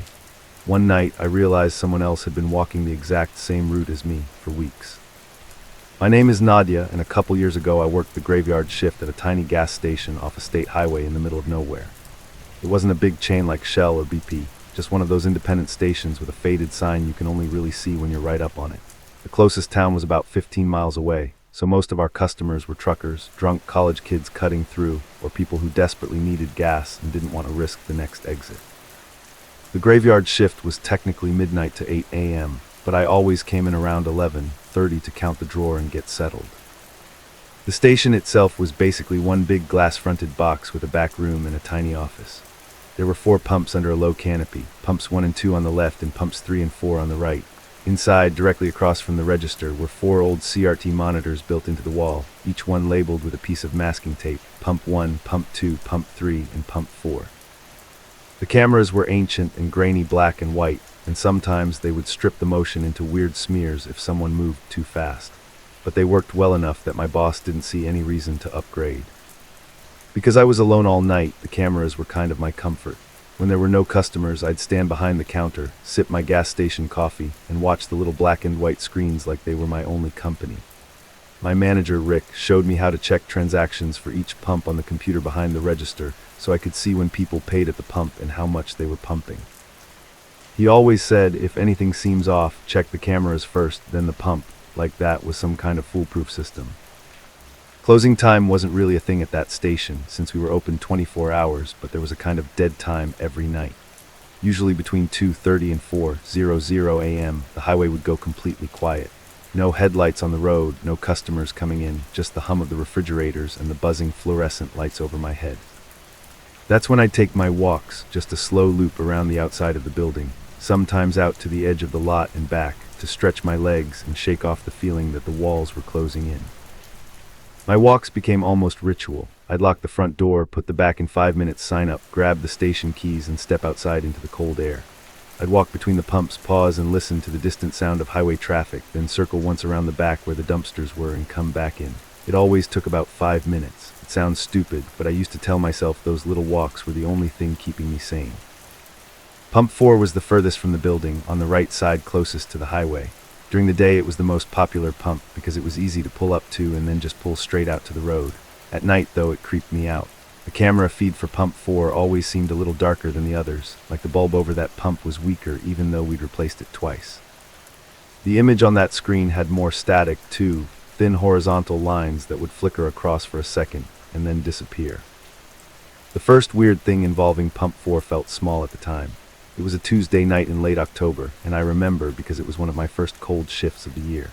It was around 1:45 a.m. and I was restocking the cigarette shelves when I heard the distinct beep on the register that meant someone had started pumping gas. I glanced at the screen and saw the little notification, Pump 4 authorized. The amount started climbing, $1.02. $3.50, $7.96. I looked up at the Pump 4 camera out of habit. There was a sedan there, kind of boxy looking, but it was facing away from the building, so I couldn't see the front. Someone was standing next to it, but the image was so blurry and dark that it was just a tall shape in a puffy jacket, one hand on the pump handle, the other in their pocket. No one had come inside, so they must have paid at the pump. That was normal. I went back to stocking cigarettes. A few minutes later, I realized I hadn't heard the pump click off yet. I glanced back at the register screen. Pump 4, $16.27, $18.93, $21.10. I frowned and looked back at the Pump 4 monitor. The person was still standing there in that exact same posture. The jacket, the hand on the pump, the slight hunch of their shoulders. They looked like a paused video frame. The static rolled across the screen for a second and then cleared, and they were still in that same position. I watched for another 30 seconds, then checked the register. The number kept going up. Most people in our area didn't pump more than $40 unless they had a big truck. We also had the pump set to auto shut off after 10 minutes straight. Rick told me it was to prevent damage to the pump and also fraud, so it was weird that this person had already been pumping that long. At exactly the 10-minute mark, the pump should have clicked off. Instead, the amount on the register screen kept climbing. $38.12, $42.76, $47.03. I felt a little spike of anxiety. The gas station covered my rent at the time. I really didn't want to be responsible for a broken pump. I sighed, grabbed my jacket, and decided to go out and check it. When I stepped outside, the cold hit me first and then the silence. There were no cars on the highway, no distant engine noises, just the hum from our rooftop unit and the buzzing canopy lights. I walked out toward Pump 4, expecting to see that person still standing there, frozen in place. But as I got closer, my pace slowed. The pump was still, the display at 0, and Pump 4 was completely empty. I did a full turn in a circle, scanning the lot. No sedan, no tail lights on the road, no sound of a car pulling away. The whole lot was empty. The wind pushed a stray receipt across the concrete. My heart started beating faster, and for a second I thought I must have misunderstood. Maybe it was Pump 3. Maybe I misread the screen. I walked around the pump, checked the other side, and then looked at the nozzle. It was resting perfectly in place, like no one had touched it in hours. I reached down and felt the handle. It was cold, the way metal gets when it's been undisturbed in chilly air. I stood there for a moment longer, then went back inside, feeling stupid. As soon as I stepped behind the counter, the register chimed. Pump 4 complete. My eyes snapped to the screen. The final total was $51.63. I looked at the time column. The transaction said it had been running for 12 minutes and 9 seconds. I looked up at the camera monitor for Pump 4. The feed showed the pump standing empty under the canopy like it is right now. No car, no person, nothing. I told myself it was a glitch. The camera system was older than I was, and our payment software froze at least once a shift. I printed the receipt and checked the last 4 digits of the card. There was a number, a valid-looking authorization code like any other card transaction. The only weird thing was the timestamp. 1:13 a.m. It was 1:58 a.m. when I was standing there reading it. The next few nights I was on edge. Every time I heard the beep of a pump authorizing, I'd glance nervously at the Pump 4 camera. For a while, everything was normal. People pulled up, pumped, and drove away. The total matched what I saw. I tried to forget about the glitch or whatever it was. I didn't mention it to Rick. I didn't want him to think I was jumpy. About a week later, I was at the point in my shift where I usually took one of those walks. It was around 3:10 a.m. and the lot was empty again. I locked the door, put the sign up, and stepped outside. The air smelled like cold asphalt and dust. The canopy lights blinked once and then steadied. I walked my usual loop, past Pump 1 and 2, around Pump 3 and 4, then around the side of the building by the ice machine, and finally behind the station where the dumpsters sat. When I got to the back, I paused to listen. That's when I noticed something. The sound of footsteps on gravel, crunching slowly somewhere on the other side of the building. At first, I thought it was just the echo of my own steps bouncing off the walls, but I was standing still and the footsteps kept going. Slow, steady, like someone was matching the path I'd just taken, 10 or 15 seconds behind. I walked back toward the front corner of the building and leaned a little to look. No one was there. The lot looked the same. But the crunching sound kept going, like whoever it was now passing Pumps 3 and 4. The hairs on the back of my neck stood up. I forced myself to step out around the corner so I could see the entire lot, empty. Pumps 1 through 4, the entrance from the highway, the far edge of the property by the ditch, nothing. The footsteps stopped. The silence that replaced them felt wrong somehow, too heavy. I swallowed and tried to reason with myself. Maybe it was just the building shifting. Maybe there was an animal in the gravel or some loose piece of metal that creaked in the wind. I went back inside, locked the door, and stayed behind the counter the rest of the night. I skipped my walk for the next few shifts. The third time Pump 4 acted weird was the night everything changed. It was the week before Thanksgiving, so the weather had turned from cold to downright freezing. It was one of those nights where your breath fogs up instantly and your fingers ache if you touch anything metal for too long. The station was dead. I hadn't had a customer in over an hour, and it was approaching that dead window between 2 and 4 a.m. I was half asleep on my feet, scrolling through my phone behind the counter when I heard the familiar beep. I looked up at the register. Pump 4 authorized. The amount started ticking up. $1.33, $5.20, $9.87. My stomach tightened. I raised my eyes to the Pump 4 monitor. There was a car there, but I didn't recognize the model at first. It looked older, like mid-90s old, with a boxy shape and a long trunk. The angle of the camera was weird. The car looked too close, like it was zoomed in. I could see the back half clearly, dull paint, a bumper sticker I couldn't read, and tail lights that were on. The brake lights glowed in the black and white feed as bright rectangles. I couldn't see anyone standing by the pump, but the way the car sat made it look occupied, like someone was in the driver's seat. I looked outside through the glass, expecting to see those same glowing taillights in real life. But when I stared out at Pump 4 under the canopy, I saw nothing. The concrete was bare. The pump stood alone, the digital display dark. The only light was the canopy fixture humming overhead. I glanced back and forth between the real window and the monitor. On the screen, Pump 4 had a car at it, taillights on, gas pumping. Out the window, Pump 4 was empty. The numbers on the register kept rising, $14.12, $16.05, $19.44. I felt this tight, slow panic crawl up my spine. I knew I wasn't missing it. I could see a faint reflection of myself in the glass, but beyond that the lot was empty. No car, no glow, nothing. On the monitor, a light flickered overhead like a moth was hitting it, except there were no moths in November. I could even see the mist of exhaust behind the car, drifting away in the cold. I took a couple steps closer to the monitor, squinting. That's when I noticed something else that made my heart drop. The time stamp in the bottom corner of the Pump 4 feed said 01:37:12. It was 2:24 a.m. I checked my phone, then the cash register screen clock. Both said 2:24. The camera feed for Pump 1, 2, and 3 each had the correct time, 02:24:08 and 02:24:09 ticking forward. Only the Pump 4 feed showed 01:37 Roman 20 like it was showing me footage from almost an hour ago. But I knew for a fact that no one had been at Pump 4 at 1:37. I remembered that time exactly because I'd checked the log when a trucker came in.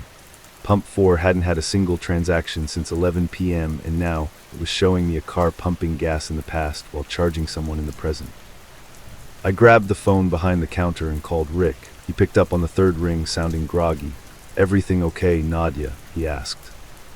I kept my eyes on the screen while I talked. "I think there's something wrong with Pump 4 again," I said. "The cameras and the register aren't lining up. It says someone's pumping gas, but the pump is empty." He was silent for a second, then he sighed. "Is it charging?" he asked. "Yeah, it's at like $26 now." "Then it's probably just the camera glitching," he said, sounding more annoyed than concerned. "Maybe it's showing delayed footage. Just let it run. As long as the payment goes through, we're fine. I'll look at it in the morning." I didn't like that answer, but I also didn't want to sound crazy. "Okay," I said quietly. After I hung up, I stared at the monitor. The amount hit $31.72, then $34.19. On the screen, the taillights flickered like someone had tapped the brake. For a brief second, I thought I saw the driver's side door crack open, but the static shredded the image, then cleared, and it was closed again. The timestamp in the corner ticked to 01:38:02. Watching that feed made my skin crawl, so I did the only thing I could think of. I stepped away from the counter, locked the register, and went outside to look. If nothing else, I wanted to physically stand by Pump 4 and prove to myself that it was empty. When I stepped under the canopy, the cold bit into my cheeks and nose. The lights buzzed overhead. I could see my breath fogging in front of me. Pumps 1 and 2 were silent, their displays dark. Pump 3 was the same. When I got to Pump 4, I stopped. There was a car there. Except it wasn't the car from the monitor. Not exactly. In person, it looked like the same model, that boxy 90s sedan, but this thing wasn't running. It sat hunched over flat tires, the metal body eaten away by rust. The paint was so faded I couldn't tell what color it used to be. The windows were filmed over with grime, and one of the side mirrors was missing. I could see a thick layer of dust on the hood, dark streaks where rain had carved paths through it. A spiderweb shimmered under the side mirror mount. I stared at it, frozen, for what felt like a long time. Then I slowly walked around to the back. The license plate was from our state, but the registration sticker was an old color, one I hadn't seen in years. I looked closer. The year printed on it was 2010. It had expired over a decade ago. There was no way this car had just pulled in. It looked like it had been sitting in a junkyard, not under our pump lights. And yet, the smell in the air, there was a faint whiff of gasoline, sharp and fresh, like someone had just spilled some.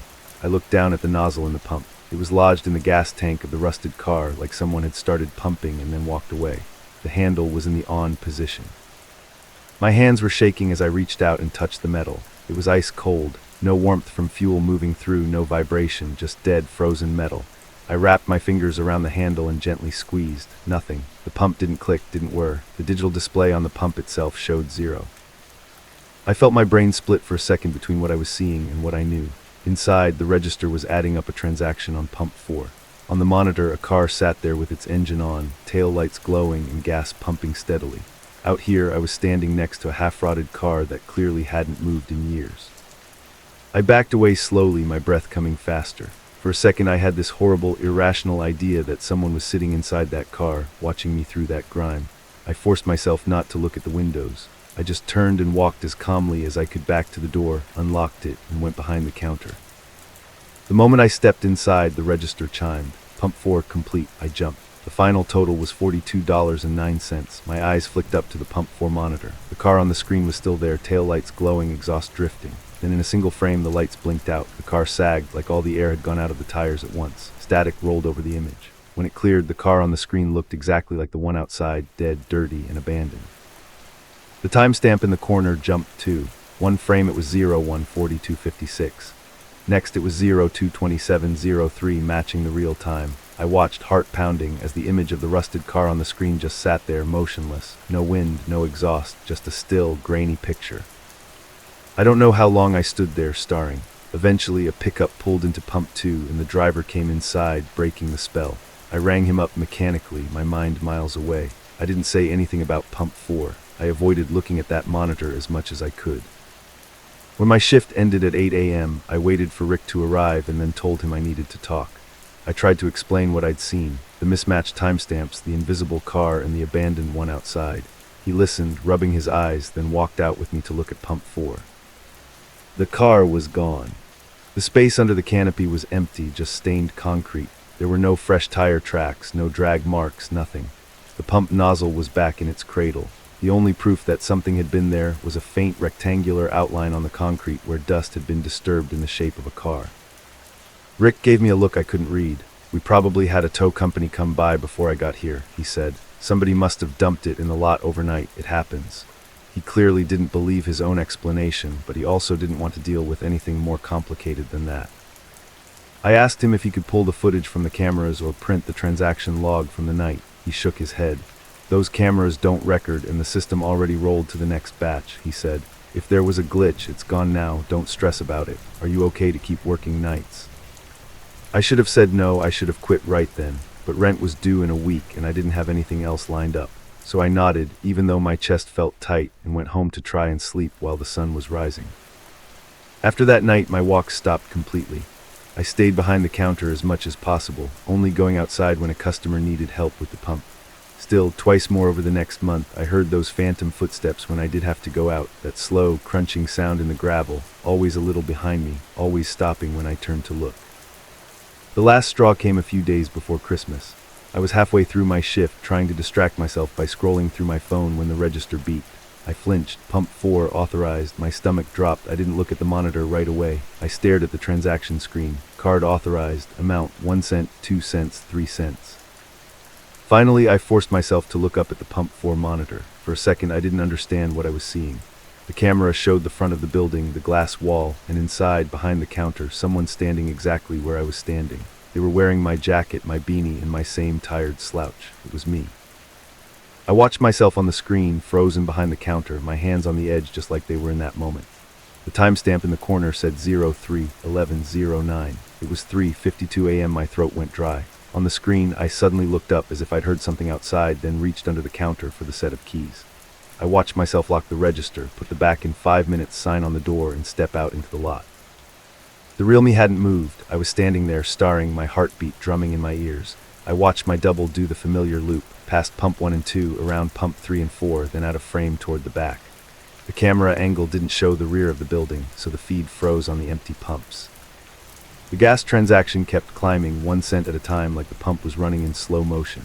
7 cents, 9 cents, 11 cents. After what felt like a full minute, my double came back into frame, walking from the side of the building, heading toward the door, but something else walked with her. A darker shape, half a step behind, hard to make out in the static. It was taller than me, or whoever that was, shoulders almost brushing mine, like it was packing perfectly in sync. Every time my arms swung, it did too, just a fraction off, like a bad recording. They reached the door together. My double opened it and stepped inside. The darker shape did not. It stopped right at the threshold and just stood there, a tall shadow against the glass. I watched my double go back behind the counter and resume the exact position I was in now. On the screen, she looked up at the monitor and flinched. The register chimed, Pump 4 complete. I stared at the transaction total, 13 cents, $13. I looked up again. The feed flickered, and when it stabilized, it was showing the present view, me alone behind the counter, no double, no shadow at the door. The timestamp matched the real time again.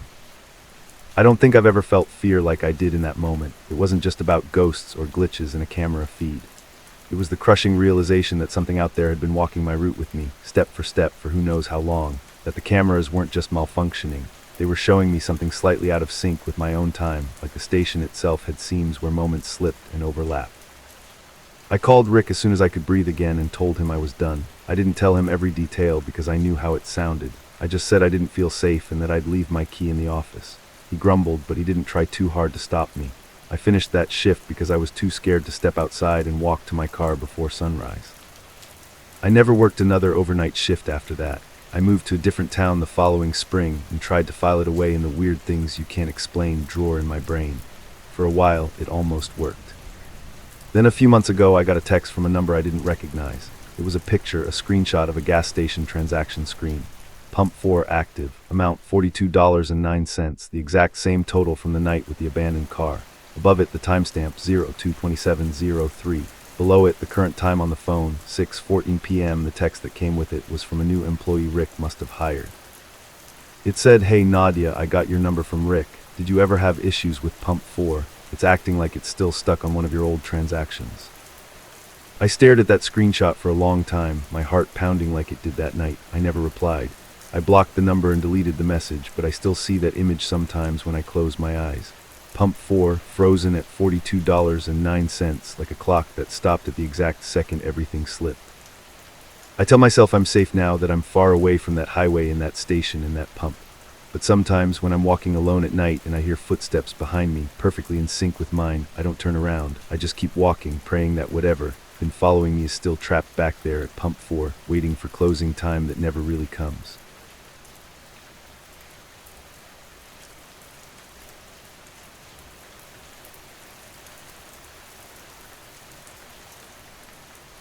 My roommate traveled a lot for work around the time I worked late closing shifts at my university library.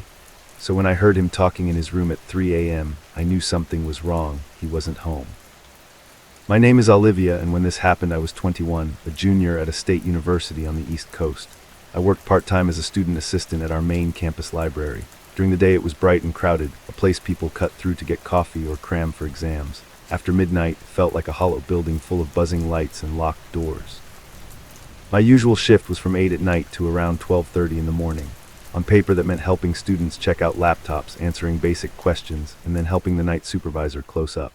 In reality, it meant that a few nights a week, I was one of only 2 people inside a 5-story building. The other person, my supervisor Mark, spent most of his time in his small office behind the circulation desk, filling out reports. We had a reservation system for study rooms that became a big deal during finals. Students came to the front desk, swiped their ID, and we checked them into a room on a specific floor. When they were done, they used a little touchscreen next to the door to log out. If they forgot, the room stayed marked as occupied on our end until someone cleared it. Part of closing procedures was making sure that by the time we left, every room read as empty. There was a force end session button we could use if we had already walked the floors and seen no one. Technically, we were supposed to verify each room in person first. In practice, people got lazy and trusted the quick walkthroughs. The 4th and 5th floors always bothered me the most. They were quiet floors, with carpet that swallowed footsteps and rows of small study rooms with narrow windows. The 5th floor especially had this heavy stillness, like the air didn't move the same way up there. The motion sensor lights took a second too long to turn on when you stepped out of the elevator, and that one extra second in the dark always made me feel watched. Mark loved to joke about it. He'd say, "If you hear pages turning when no one's there, don't check," then grin. I'd roll my eyes and tell him he wasn't funny, but I'd still feel my shoulders tense every time the elevator dinged on 5. The building was old. That was the explanation I repeated to myself. The night this happened was in early December, during the week before finals. Outside, the campus was freezing and mostly empty except for a few people hurrying between dorms. Inside, the library stayed open past midnight to give everyone more time to succeed, like the poster by the door said. My shift started at 8. Another student assistant, Jana, worked with me until 11, then it was just me and Mark. The first few hours were normal. People came and went, complaining about exams and coffee prices. Jana and I took turns walking the floors to pick up trash and remind people of the closing time. At 10:45, she clocked out, pulled her scarf tight, and told me to text her if anything creepy happened. I laughed and told her to shut up. At 11, Mark told me to start the closing announcements. We had to read a little script over the PA system. I went into the small room behind the desk, pressed the intercom button, and said, "The library will be closing in 45 minutes. Please bring all materials to the circulation desk and begin making your way to the exits." I did the same thing at 11:30 and again 10 minutes before midnight. By midnight, the noise had dropped almost all the way down. A few students hurried past the desk with arms full of books, mumbling thanks. The big digital clock above the entrance read 12:01 a.m. Mark locked the doors, flipped the sign to closed, and told me to do the final walkthrough so we could leave. The walkthrough meant riding the elevator up to the 5th floor and working my way down. I had to check bathrooms and peek into every study room window to make sure nobody was trying to hide and stay overnight. It was in the manual that we weren't allowed to leave anyone in the building. It always felt like the longest 20 minutes of my week. I took the key ring and a small staff tablet and got into the elevator. As the doors closed, I caught a last glimpse of the empty lobby reflected in the glass entrance doors. The elevator hummed and the numbers above the door climbed, 2, 3, 4. My stomach tightened automatically, like it always did, waiting for the 5. The doors opened onto darkness. The motion lights hadn't woken up yet. For a second I just saw the red glow of the exit signs at the ends of the hallway. Then one by one, the overhead lights flicked on in sections, chasing the shadows away. I stepped out and walked the perimeter, glancing into each room. Most doors were open a crack, and the rooms were obviously empty. A couple of chairs were pushed back, or a whiteboard still had half-erased equations, but there were no backpacks, no jackets, and no people. I checked the bathrooms, calling out a quick "libraries closed" out of habit. No one answered. I did the same thing on the 4th floor, then took the stairs down to 3 and 2. By the time I got back to the 1st floor, it was about 12:20. The building felt hollow, all that space with nobody in it. I went back behind the desk, logged into the system, and pulled up the room reservations tab to clear everything out. For a second, it looked like everything was fine. Then I noticed a single red line near the bottom of the list. Room 512 occupied. Name Harper J. Check-in time 9:02 p.m. Check-in date 9/12/1978. I stared at the date, assuming at first I was just misreading it. My brain tried to turn the 8 into a 3 or a 9. It didn't. It stayed stuck on 1978. I blinked, leaned closer, and looked again. Same thing. Mark, I said, keeping my eyes on the screen. He was shrugging on his jacket. Yeah. Is the system acting weird? I asked. It says someone still checked into a room on 5, but the date is wrong. He walked over and leaned his elbows on the desk to see. When he saw the date, he snorted. Nice, it must have pushed some update. It's probably old test data or something. He clicked on the line. A pop-up opened with more details. Room 512 status, occupied, ID number I didn't recognize. At the bottom in gray text it said, legacy session detected. Staff must verify vacancy at the room and tap the override panel. So I should just end it, I asked. He clicked the end session button. It stayed gray. An error message flashed. Override disabled until staff verification. Mark sighed through his nose. Of course it is, he muttered. Then louder, look, we both walked that floor. You didn't see anyone in 512, right? I thought back to the walk-through. I looked in every window, but I hadn't looked at the numbers on the doors. The rooms all blurred together when you were tired. I mean, I think so, I said. They all looked empty, but I don't remember actually reading the number on that door.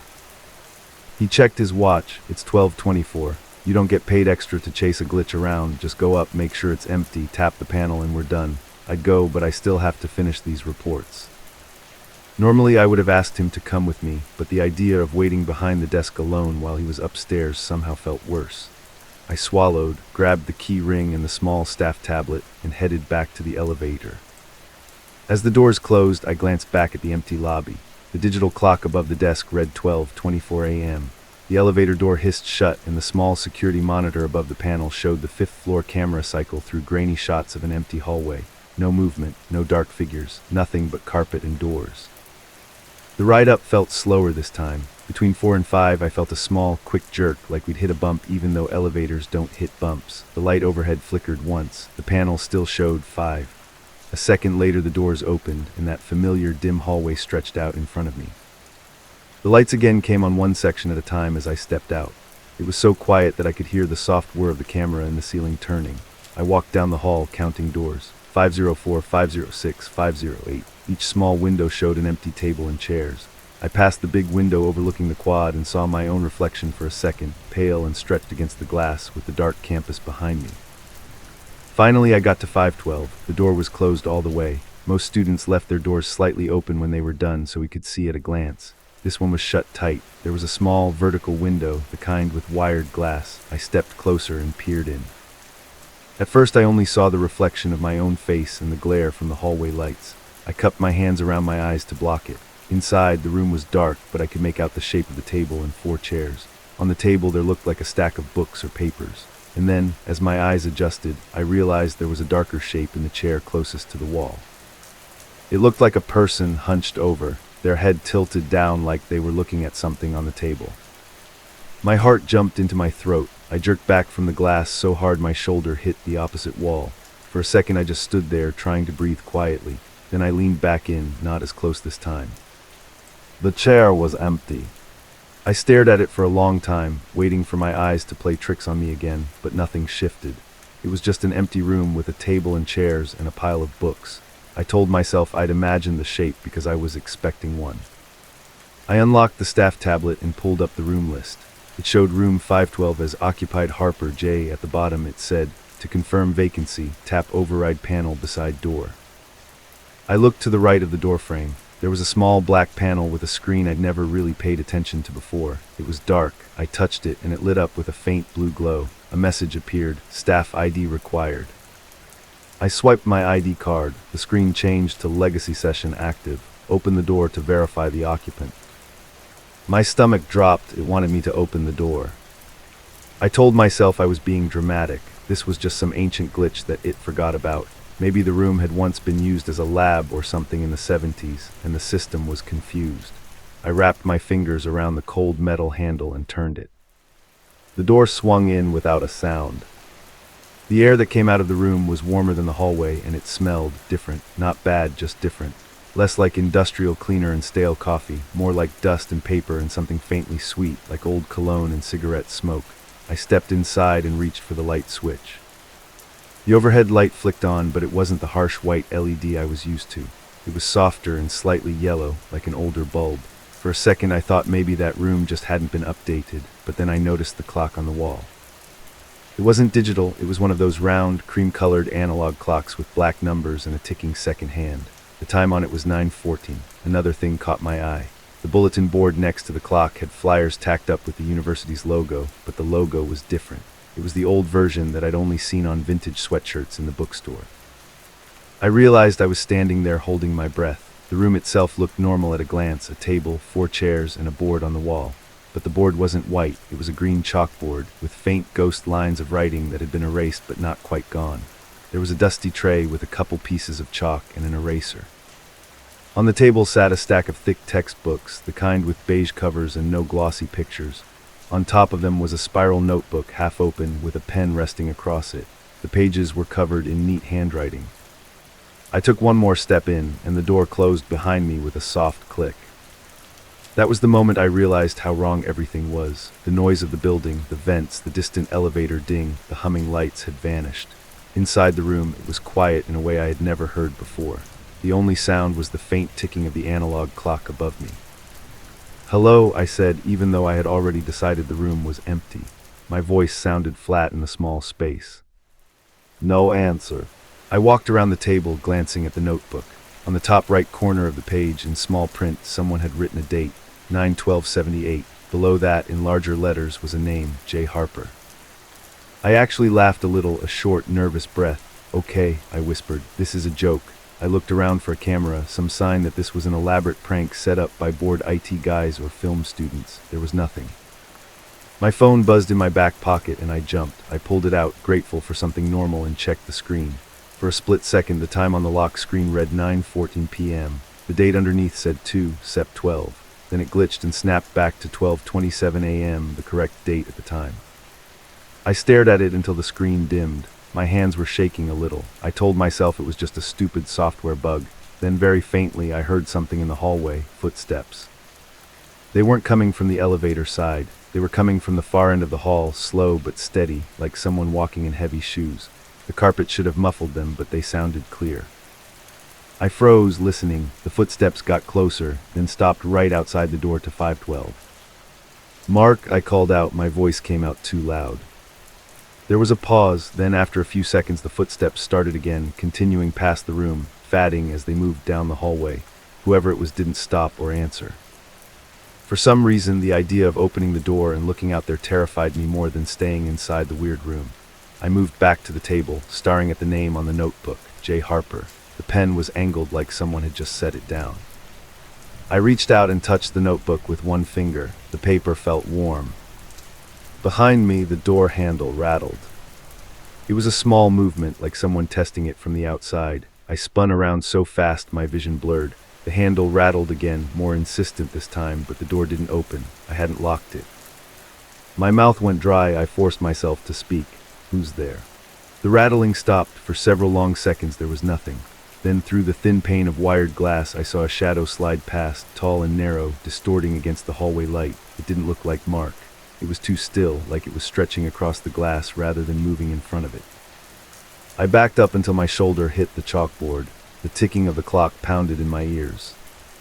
Then everything happened at once. The overhead light flickered and went out, plunging the room into darkness. I yelped and grabbed my phone, clicking the screen on. Its glow lit up the nearest chair and the table edge. The analog clock was still ticking in the dark, steady and slow. My phone screen glitched again. For a second the home screen icons scrambled, then vanished. A black background with white text appeared like an old system message. It said, "Session active, do not log out." The door handle rattled a third time, harder, like someone was trying to force it open.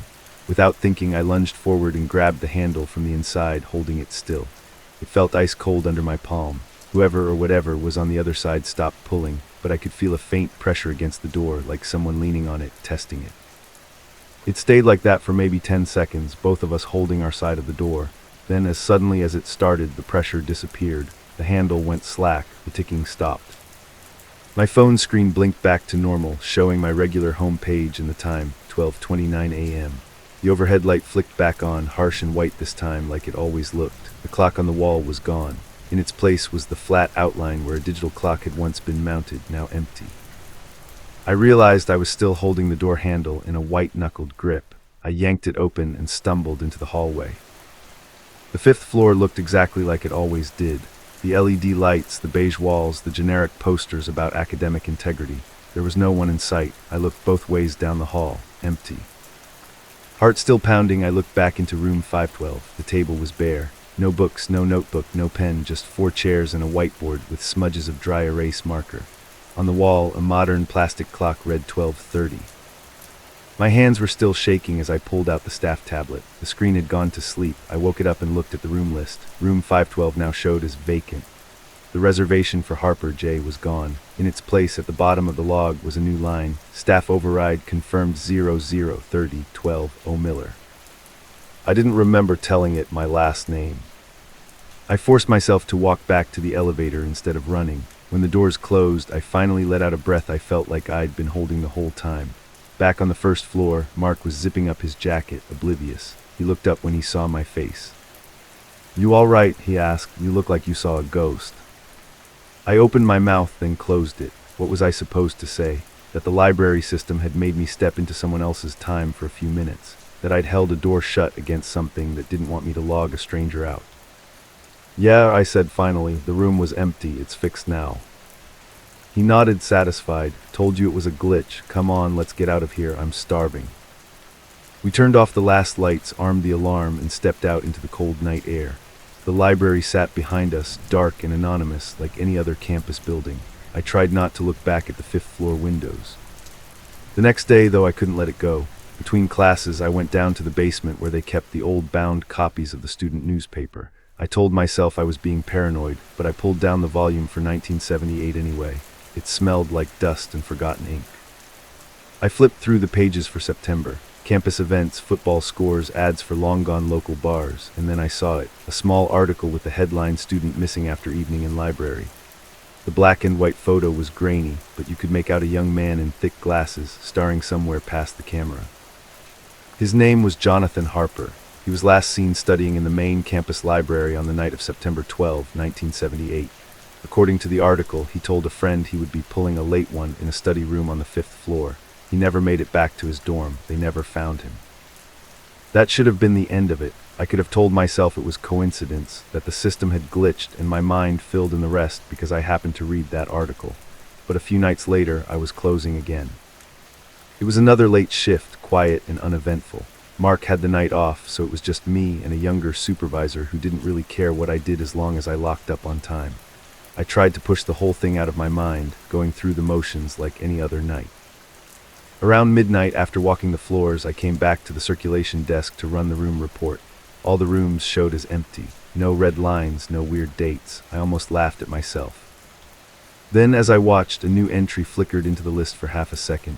Room 512 occupied Harper J. The date column flashed like it couldn't decide what to put there. Before I could even react, the line vanished. The list went back to all rooms available. I stared at the screen for a long time, my hand hovering over the mouse. In the reflection, I could see the dark glass doors of the library and my own face, pale under the fluorescent lights. For a second, just behind my shoulder in the reflection, I thought I saw another shape standing a few feet back, like someone watching me from the middle of the lobby. When I spun around, there was nobody there. I still work at the library sometimes, but I don't take closing shifts anymore. I tell people it's because my schedule changed or because I needed evenings free. That's true in a way. What I don't tell them is that any time I pass the 5th floor in the elevator, my phone glitches to 9:14 for one heartbeat. Or that every so often, when I log into the room system from another building on campus, I'll see 512 session active flash on the screen, then disappear before anyone else notices. Those legacy sessions aren't supposed to still be running, but somewhere in whatever the library becomes after midnight, I think Jonathan Harper is still sitting in that room, stuck halfway through a night he never got to end. And every time the system asks a staff member to verify occupant status, it's really just looking for someone willing to step inside with him, even if they don't realize that's what they're doing.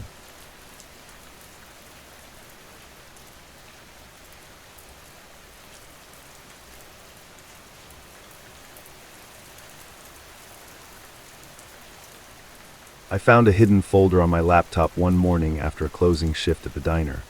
When I opened it, the pictures inside showed me sleeping every single night. At first, I honestly thought it was some kind of glitch or that my roommate was playing a sick prank on me. But I live alone, and the folder had timestamps going back months, all labeled with dates that matched nights I'd worked late at the diner. The angles were all slightly different, like someone was moving around my room while I slept, trying to get the best shot. In a few of the pictures, I could see the faint white rectangle of a ticket sitting on my nightstand, even though I never bring work home.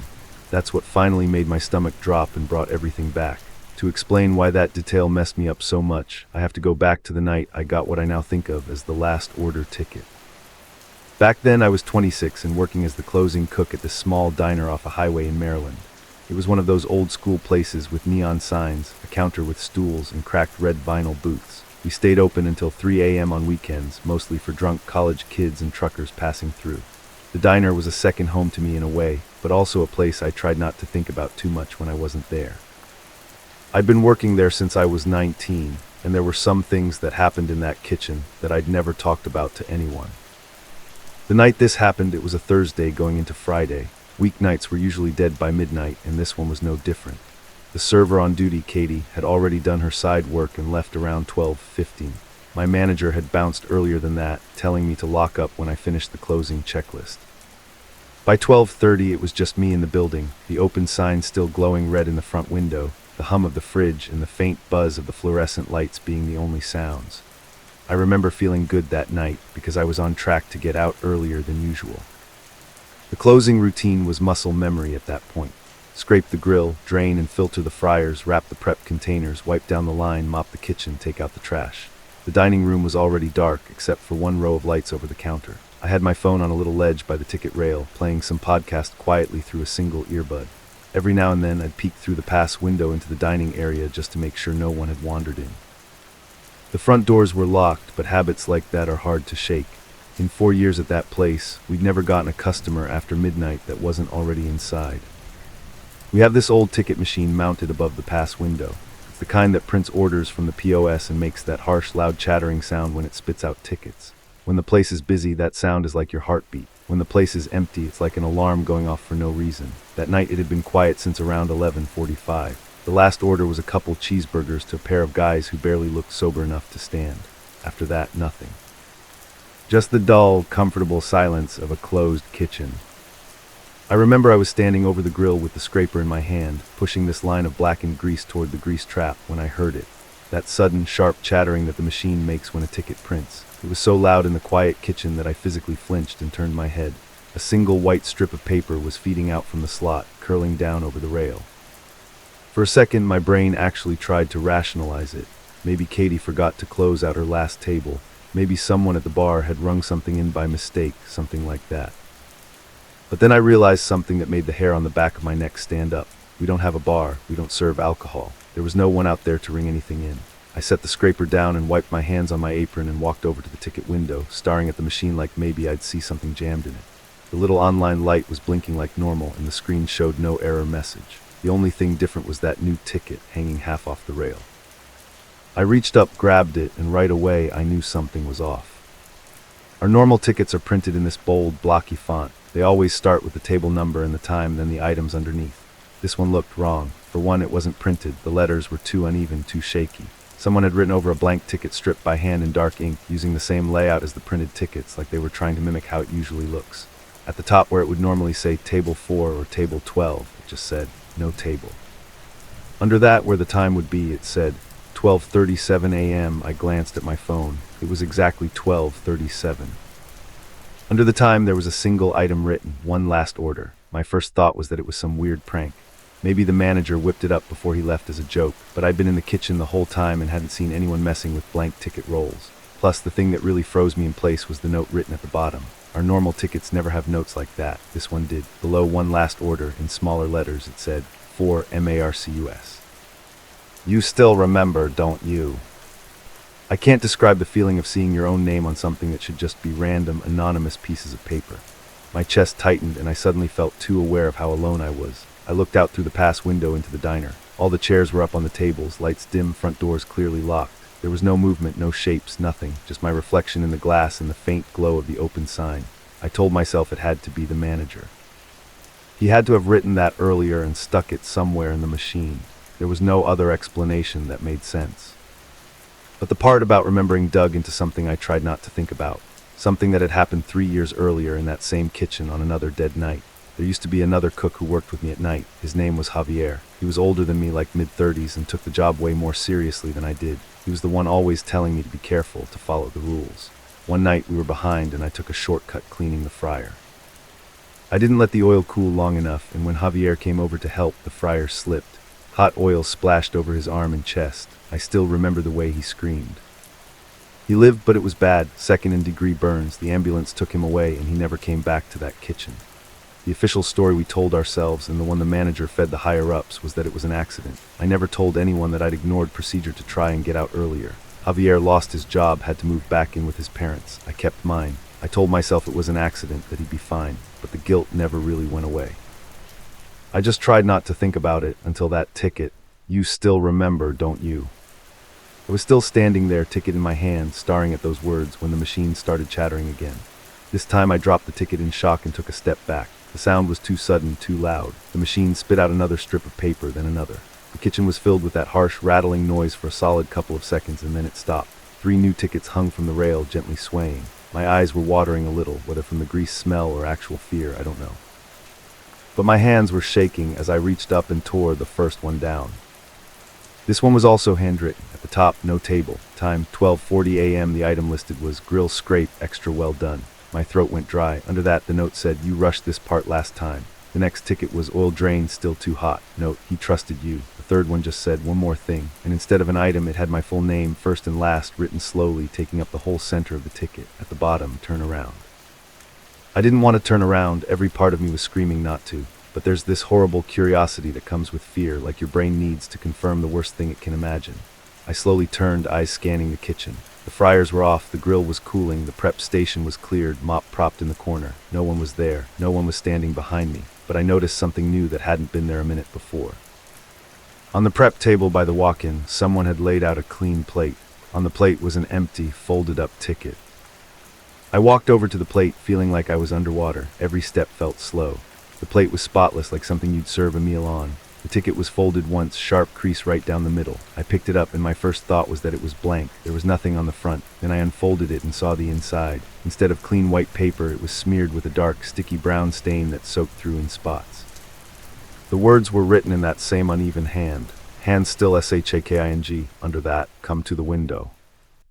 For a second I thought it meant the pass window. I looked over at it, but there was nothing there except the empty dining room. Then I realized it meant the front window, the big plate glass one by the entrance, where the neon open sign hung. I didn't want to leave the kitchen. That space, as creepy as it had just become, was still the place I knew best. The dining room felt like a stage, like I was about to walk into the middle of something waiting for me. But my feet moved anyway, carrying me through the swinging door and into the dimly lit front of the diner. The only lights on were the ones over the counter and a few by the door. The booths were dark shapes with chairs flipped onto the tabletops, their legs sticking up like broken fingers. I could see my reflection in the front window, the red glow of the open sign washing everything in a weird color. Outside, the parking lot was empty except for my car parked near the side. The highway beyond was quiet, just the occasional blurry headlights passing by. I walked up toward the window, feeling more and more stupid as I did, like I was letting a piece of paper boss me around. When I got close enough to the window, I noticed something written in the condensation near the bottom. I hadn't really clocked it before because my own reflection was in the way. The glass had this faint fog on it from the temperature difference outside. In that fog, something had traced words with a finger. It said, "Open for one more." The part that made my stomach twist was the streaks under the letters. They weren't clean lines like you get when you wipe away fog. They were irregular, thicker in some parts. I leaned in without thinking and sniffed. It wasn't water. It had a faint, metallic smell. I backed away from the window fast, heart pounding. That's when the ticket machine went off again in the kitchen, louder this time, like it was right next to me. Of course it was still in the back, but sound travels weird in a mostly empty building at night. The rattling echoed through the dining room, and this overwhelming sense of being on the wrong side of some line hit me. I hurried back through the swinging door, not even trying to pretend I was calm anymore. The machine was spitting out tickets non-stop now, a long chain of white paper curling down and pooling on the floor. Grabbed the roll and ripped it free, but the machine kept trying to print, making a grinding noise like it was chewing on the empty air.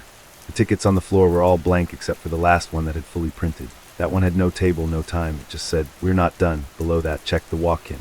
The walk-in cooler was on the far side of the kitchen. Its heavy metal door was closed, big handle sticking out. A small square window was set into it, clouded from the cold inside. For a second I thought about just leaving, walking out the back door, getting in my car, and never coming back. But you have to understand, in that moment it felt like whatever was doing this wouldn't let me just walk away. The distance from the line to the walk-in felt a lot longer than usual as I crossed it. The floor under my shoes was still a little damp from where I'd started mopping. The cooler's compressor hummed behind the door, a low vibrating sound I'd gotten used to over the years. I stopped in front of the door and peered through the small window. The light inside was on. I could see shelves of produce, metal pans of prepped food, a bucket of pickles. Everything looked normal. No shapes, no shadows. Still, my hand hesitated on the handle. On impulse, I looked down and saw another ticket taped over the handle, one I hadn't seen a second ago. This ticket was different from the others. The paper was wrinkled, stained in spots like it had been handled a lot. The ink looked older, faded in some places. At the top, where the time usually is, it said 10:22 p.m. That was the time I realized of the accident with Javier years earlier. I remembered glancing at the clock above the prep table that night. The item listed was "Fryer Clean Rushed." Below that, in smaller letters, it said, "You said nothing. It wasn't wrong." When the manager asked what happened, I froze up and let him assume it was just bad luck. I never mentioned that I'd started the clean early to save time. My hand was shaking as I pulled the ticket off the handle. I wanted to rip it up but couldn't bring myself to. Instead, I tucked it into my apron pocket for some reason I still don't understand. Then I grabbed the cooler handle and yanked the door open. A rush of cold air hit me, making my eyes water. The inside of the walk-in looked normal at first glance, shelves, containers, the usual. But as I stepped inside and the door slowly swung shut behind me, I saw something in the far corner on the floor, propped against the wall. It was another plate. On that plate was a folded-up ticket. The cooler door latched behind me with its usual heavy thunk. I tried not to think about how noises from inside the walk-in never really carried outside that well. I walked over to the plate, feeling the cold soak through my shirt. My breath came out in little puffs of white, which already made the whole thing feel unreal. The ticket on the plate had a faint dark smear on one corner, like someone had touched it with something on their fingers before placing it there. I picked it up, unfolded it, and this time there was only one line written inside: "Say it out loud." Say what out loud? My first thought was that it wanted me to say what I'd done, like some kind of confession. My mouth felt dry, my voice cracked when I finally spoke. I stood there in that freezing box, holding the ticket with both hands, and said, "I rushed cleaning the fryer. It was my fault Javier got burned." The words sounded small and stupid, bouncing off the metal walls. For a second, nothing happened. I actually felt a little embarrassed, standing there talking to an empty cooler. Then I heard it, a noise that didn't belong to the usual hum of the compressor or the buzz of the light. It was right behind me, a slow, wet breathing, the kind of sound someone makes when they're trying to hold in a cry but failing. I didn't turn around right away. I stood there frozen, every hair on my arm standing straight up under my sleeves. The breathing got closer until it sounded like it was right at the back of my neck. I could feel the faintest warmth of it against my skin, which didn't make sense in that cold. My eyes watered from pure terror. A voice finally spoke, low and raw and way too close to my ear. It said, "Took you long enough." I spun around, slamming my back into the metal wall. There was no one there, no figure, no shadow, just shelves, containers, the plate on the floor. But the air in front of me looked warped somehow, like heat rising off asphalt even though it was freezing in there. I stumbled toward the door, my fingers slipping on the handle before I managed to yank it open. I practically fell back into the kitchen, landing on my hands and knees. The walk-in door swung shut behind me, the latch catching loudly. The kitchen was silent again. The ticket machine was off. No more chains of paper on the floor. Moment I just sat there breathing hard, palms stinging against the tile. When I finally pushed myself up and looked around, I realized all the tickets were gone. The ones from the floor, the one on the prep table, even the original one last order ticket I'd dropped near the grill. The only one left was the wrinkled, stained ticket in my apron pocket. I pulled it out and looked at it again, half expecting the writing to be gone, but it was still there. Friar Clane, rushed. You said nothing. I finished closing as fast as I could after that. I didn't do a great job, but I got it done. I locked the doors, set the alarm, and drove home with my heart beating in my ears the whole way. I told myself I was done with that place. I called the manager the next morning and quit over the phone, making up some excuse about needing to move back home. He didn't fight me on it. I avoided driving past the diner after that. I tried to put all of it behind me. For a while I almost convinced myself it had been a stress-induced breakdown or something. Maybe I dozed off on my feet, hallucinated it. The human brain is good at rewriting things when it's scared enough. I got a daytime job at a different restaurant, one that closes at 10 and uses fancy tablets instead of ticket machines. I thought that was the end of it. Then months later I found that hidden folder on my laptop. It was a random Tuesday morning. I wasn't even thinking about the diner. I was just going through my files looking for an old resume when I noticed a folder buried in a place I never put anything, deep in the system files under some gibberish name. Out of curiosity, I opened it. Inside were dozens of photos, all thumbnails of my bedroom. I clicked on the first one. It was me lying on my side in bed, mouth slightly open, blanket half off. The timestamp was from 3 months earlier, a night I knew I'd worked late. I clicked the next, and the next. Each picture was me, asleep, taken from slightly different spots in the room. Some of the photos were taken from the foot of my bed, some from the doorway, some from the corner near my closet. The lighting changed, my haircut changed. Sometimes I was turned toward the camera, sometimes away. But the one constant was that I was never awake in any of them. I don't have cameras in my room. I don't live with anyone, and my laptop doesn't have a camera that faces my bed anyway. I scrolled through the timestamps and realized there was a picture for almost every night I'd worked a closing shift at the new job. The most recent one was from the night before. I was lying on my back, one arm thrown over my eyes, and on my nightstand I could see a small rectangle of white. I zoomed in, hands shaking. The image got grainy, but it was clear enough. On the nightstand next to my phone was a tiny strip of paper curled at the edge, a ticket. I couldn't read anything on it in the zoomed-in shot, but I knew exactly what it was. My eyes started to blur, heart rattling against my ribs. I clicked to the next photo, hoping the strip wouldn't be there anymore, like maybe it had just been something else that looked like it, but there was no next photo. Instead, a new thumbnail appeared at the end of the list right in front of me, updating in real time. It was labeled with the current date and time. My hands went numb as I clicked it. The picture opened and I saw myself sitting at my desk, lit by the glow of the laptop screen. It was the exact moment I was living in, same shirt, same posture, my face pale and eyes wide as I stared at the screen. The angle was from behind me, like someone was standing in the doorway to my room, raising a phone or a camera.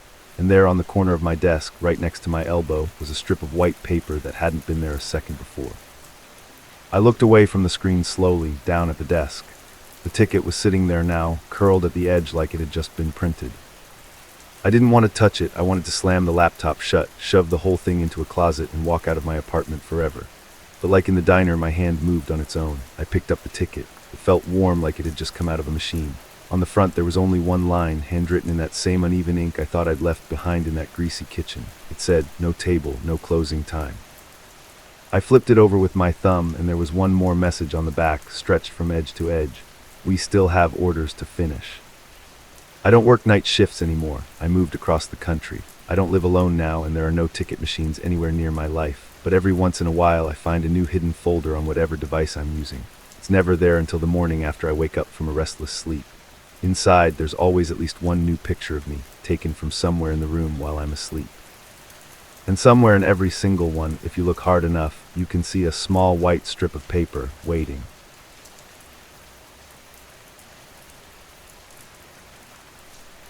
It was the first overnight shift at station 103.7 I spent completely alone. I thought the silence would be peaceful, until I realized it wasn't silence at all. My name is Ryan, and a few years ago I worked the graveyard shift at a tiny local radio station in a small town in Pennsylvania.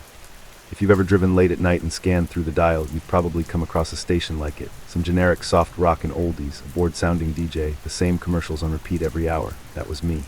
The building was a squat brick box behind a strip mall, with a flickering sign and a parking lot that always felt a little too dark. Most nights there were at least 2 people in the building, me in the booth, and an engineer or sales guy finishing work in the back offices. But that night, for the first time, it was just me from midnight until 6 a.m. The station itself was simple. When you walked in, there was a tiny lobby with old promo posters curling off the walls and a dusty cardboard stand-up of some country singer no one listened to anymore. Down a short hallway there were a few offices, a break room with a humming soda machine, and then the heart of the place, the control room and the on-air studio. The studio was about the size of a bedroom, with gray acoustic foam on the walls, a big window into the control room, and the usual equipment: mixer board, 2 computer monitors, a mic on an adjustable arm, and a phone with a glowing red request line button. At night, the rest of the building went dark, except for the on-air light over the studio door and the monitors in front of me. That red glow and those screens were my whole world. I'd worked the graveyard shift a few times before, but always with someone else in the building. That night my manager texted me around 11:30 p.m. saying the engineer had to leave early and that I'd be fine running everything. Most of it was automated anyway, playlists loaded in the computer, commercials slotted, station IDs scheduled. My job was to talk every 15 minutes or so, take requests if anyone called, and make sure there was no dead air. It sounded easy. When I pulled into the empty parking lot just before midnight though, something about the emptiness hit me. No other cars, no lights in the windows, just my reflection in the glass door and the faint sound of music from a radio in the lobby. Once I settled in, it felt pretty normal at first. I logged into the system, checked the playlist, and did my first break. You're listening to 103.7, your home for late night hits. I'm Ryan, taking you through the overnight. My voice sounded small and fake to me, as it always did, but after a while you get used to hearing yourself in the headphones.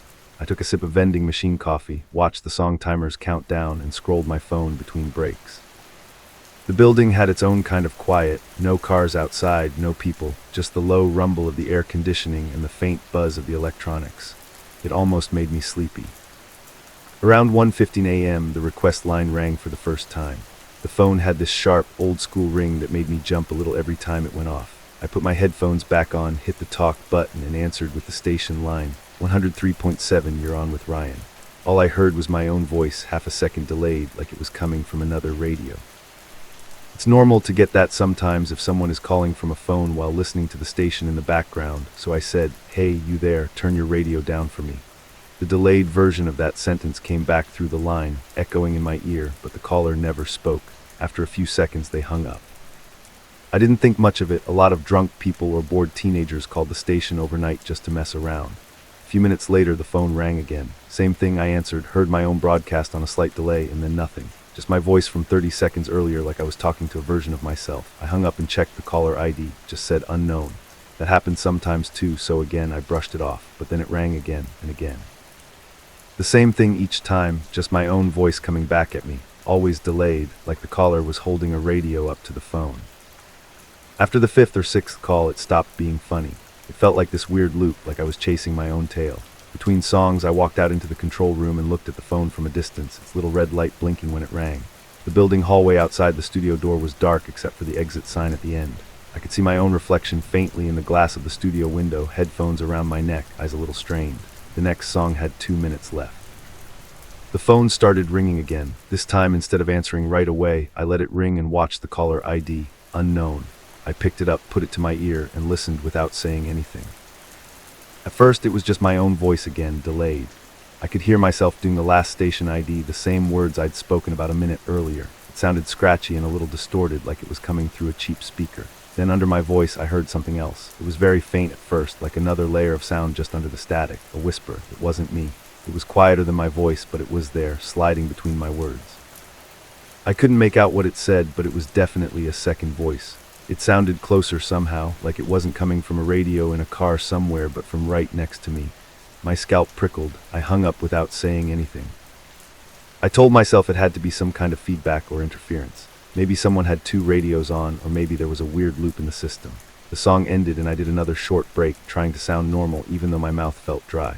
"You're up late with 103.7, I said, throwing in some line about people driving home from late shifts. As soon as I went off mic, the phone rang again. I answered, this time ready to call whoever it was out. "Look, man, if you're trying to prank the station, I don't really have time." I stopped, because I could hear my own sentence from a split second before repeating in my ear, and then that other whisper clearer now, threading between the words. It took me a second to realize what it was saying. It wasn't random, it was describing things. "You're up late with 103.7, my own voice said. Then the whisper came in low and breathy. "He's wearing a gray hoodie." I froze. I was in fact wearing a gray hoodie. We didn't have cameras in the studio and there was no window to the outside. "He keeps touching his neck," it whispered, right as I realized my hand was resting on the back of my neck, fingers digging into the spot where the hairline starts. I yanked my hand away like I'd been burned. The whisper kept going, overlapping with the delayed replay of my last break. "He's alone," it said. "He thinks he's alone." I hung up so hard the receiver clacked against the plastic. My heart was going fast now. I took off my headphones because somehow hearing my own breathing in my ears made it worse. The song that was playing sounded thin and far away in the studio monitors. I looked around the room like I expected to see someone crouched in the corner, but it was just me, the foam walls, and the blinking lights on the board. I locked the studio door even though it was already mostly closed and walked out into the control room to check the main entrance. The lobby door was locked. The hallway was empty. Every office was dark. If someone was in the building with me, they were hiding in the one place I hadn't checked, the storage room at the very end of the hallway. The problem was I didn't want to go back there. The storage room always creeped me out. It was filled with old cardboard boxes, dusty equipment, and broken furniture, and the light switch was on the opposite side of the door, so you had to step into the dark to turn it on. I walked halfway down the hall, then stopped when I realized my break was in less than a minute. No one else was there to cover dead air if I missed it. I went back into the studio, closed the door, and did a quick break like nothing was wrong. My voice shook slightly, which I hoped didn't carry over the air. As soon as I turned the mic off, the phone started ringing again. This time I didn't answer right away. I watched it. The red light blinked steadily with each ring. It felt like it was daring me to pick up. I let it ring through the whole next song. At the end of the track, it finally stopped. I exhaled, thinking maybe whoever it was had finally gotten bored. I started to relax a little until I noticed something on the computer screen. The phone system was tied into the software, and there was a tiny log of calls on the bottom of the monitor: time, number, duration. Every single call of the last hour came from the same line: unknown, no number, no area code, just a blank. The durations were weird too. Every call lasted exactly the length of my last break. I decided to call my manager. I stepped out of the studio, leaving the music running on its own, and dialed her cell. It rang twice and went to voicemail. I thought about calling the engineer, but I'd been told not to bug him unless there was a major technical issue. Was this major? I wasn't sure how to explain. The phone line is whispering at me without sounding insane. I ended up texting him a vague message about weird feedback on calls and hoping he would see it. When I went back into the studio, the phone was already ringing again. It felt like it never stopped. I decided to try something different. Instead of answering during a song, I waited until a break. When the track ended, I clicked the mic on and said, "We're going to do something a little different. If you've been calling the request line, I want you to say something when I pick up. You're live on the air." My voice sounded too bright even to me. I reached over, pressed the phone button to put the line through the board, and picked up the receiver. I didn't say the call greeting. I just held the phone to my ear and listened. Whatever was on the line, the audience would hear it too. What came through still makes my stomach drop when I think about it. First, there was the usual delay of my own voice from a few seconds ago, echoing into my ear and out over the speakers. I could hear myself saying, "You're live on the air." Then, threaded under that, came the whisper. Only now it wasn't faint, it was clear, almost as loud as my own voice. It didn't sound like a man or a woman exactly. It was just this dry, close whisper that seemed to be right next to the microphone without any background noise. "He has the phone against his ear," it said in this slow, steady rhythm. "He's looking at the glass." I realized my eyes were on the studio window. "He doesn't know I'm in the wires." "I swear to you," it said, "that I'm in the wires." Then it said my name. "Ryan," not like it was asking or guessing, like it already knew. "Don't stop talking," the whisper said. "When you stop, I get louder." Even with the headphones off, I could hear it bleeding through the studio monitors, layered under the song that started playing automatically when my break ended. I slammed the phone button off and hung up, cutting the call. The second I did, the music on the monitor dipped for a fraction of a second, like the feed hiccuped. It came back a moment later, but now there was this faint, constant hiss under it.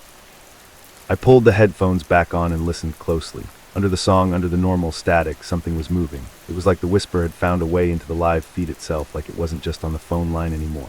When my voice wasn't on the air, it started filling the space. I could hear it saying simple things at first. He's breathing fast. He keeps checking the door. He's thinking about leaving. It described every anxious little thing I was doing in real time. Then it started talking about things I hadn't done yet. He's going to look down the hallway. He's going to pass the dark room. As it said that, the hairs on my arms stood straight up. It felt like instructions as much as observations. I thought about just walking out, leaving everything on auto, getting in my car and driving home. But the idea of walking down that hallway, past that storage room, past the exit sign and the dark offices, honestly scared me more than staying put. I also kept thinking that this was all in the equipment, the phone, the wires, the board. If it was truly only in my head, then how was it showing up through the speakers? How had the audience just heard it speak? Part of me wanted to believe it was some kind of elaborate prank by the engineer, but there was no way to fake the way it responded to my actions in real time. I tried to test it. During the next song, I stood up and raised my right hand slowly. The whisper, barely audible but definitely there under the music, said, "He's raising his hand." I lowered it. He dropped it. It said, I stopped breathing for a second, holding my breath to see if it would comment. "He's holding it in," it said, almost amused. I let the air out in a shaky exhale. There it is. That's when I realized it was not just describing what I was doing, it was enjoying it. At around 3 a.m., I finally called the non-emergency police line. I didn't know what I was going to report exactly. A trespasser, harassment. I told the dispatcher I was alone at the station overnight and getting disturbing calls. She said she'd send a patrol car to drive through the lot and check the building. Knowing someone would at least pass by made me feel a little better. While I waited, the calls stopped. The request line went quiet. The whisper didn't. It kept bleeding into the feed, sometimes too low for me to make out, sometimes clear enough that I could hear my name in it, repeated at random intervals, like it was trying the word on for size. When the officers arrived, they did a quick walkthrough of the building. I left the studio long enough to meet them at the front door, grateful to see other human beings. They checked the lobby, the hallways, the offices, and even the storage room.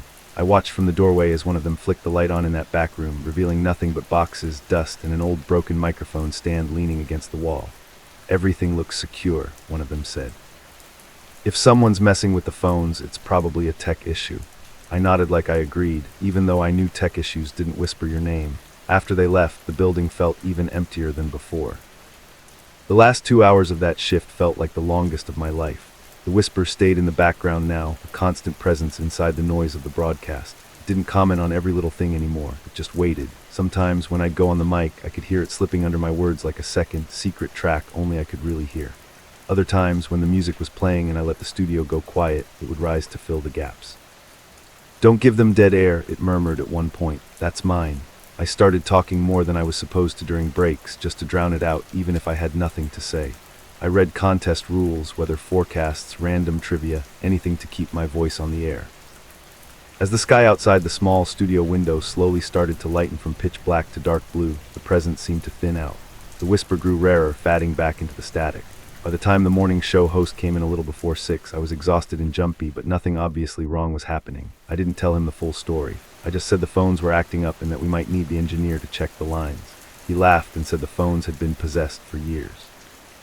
I forced a laugh back, thinking he was just joking around, but he stopped when he saw how serious my face was. Still, I didn't explain. I just wanted to go home, shower, and sleep. Later that day, when I was more awake, I called the engineer and asked him to pull the logs and check for anything strange from the overnight. He told me there had been no technical errors on the system, no outages, no malfunctions. I asked about the recording. The station used to record all its output, everything that went over the air, for legal and advertising reasons. He said sure, I could listen to a chunk of it. A few days later, I sat at a computer in the back office with a pair of headphones and pulled up the recording from around 2:30 to 3 a.m., the worst of it. Listening back, my breaks sounded normal, if a little shaky. The music played fine. When I got to the part where I'd taken that live call, I felt my stomach knot up. I heard myself say, "You're live on the air." Then nothing, just silence from the caller's side, no whisper, no extra voice, just my own and then the song. I scrubbed through the recording 3 times, turning the volume all the way up until the noise floor hissed angrily in my ears, but there was nothing else there. Whatever I'd heard that night hadn't been captured by the logging software. "See," the engineer said, watching me from the doorway. "Phones are fine." I nodded, but my hands were shaking slightly as I took the headphones off. I ended up quitting the overnight shift not long after that. I told them I needed more regular hours, which was true, but it wasn't the whole truth. They switched to more automation at night, less live presence in the building. Last I checked, they don't even have a live DJ there after midnight anymore. It's all pre-recorded segments and playlists that run themselves. Sometimes when I can't sleep, I'll tune into 103.7 just to see. The music still plays. The station IDs still run. It sounds bland and harmless, the way it always did. But every once in a while, when a song ends and there's a tiny half-second gap before the next thing kicks in, I think about what it told me that night, that dead air belonged to it.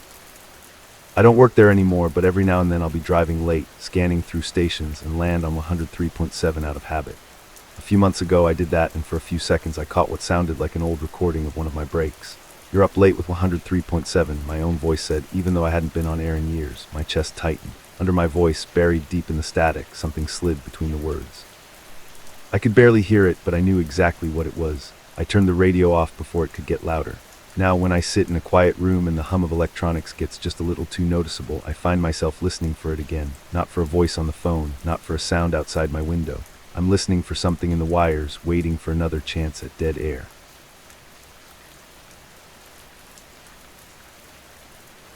Back in those years, I worked as a morgue attendant at a hospital. I worked the night shift at a gas station. I used to think the scariest thing I'd see was a drunk customer. I was wrong. I'm Lauren, I'm 29 now, and I live in Ohio. That gas station job was just something I did in my early 20s before I got my certification as a pathology assistant and ended up working nights in the basement morgue of a mid-sized hospital just outside Columbus. The gas station had its weird moments, sure, but at least it was above ground. The morgue was different. The fear there didn't come from loud people or arguments in the parking lot. It came from how quiet everything was. The hospital itself was never really closed, but the basement after 11 p.m. might as well have been a different world. My morgue was at the very end of a long, echoing hallway with waxed floors and buzzing fluorescent lights. To get in, you had to swipe a badge, punch in a code, and then the heavy metal door would unlatch with this loud click that always sounded too loud in the silence. Inside, there was my small office, the autopsy room, and the cooler, a big steel wall lined with horizontal drawers. Each drawer held a body, tagged and logged, with every detail recorded in the computer.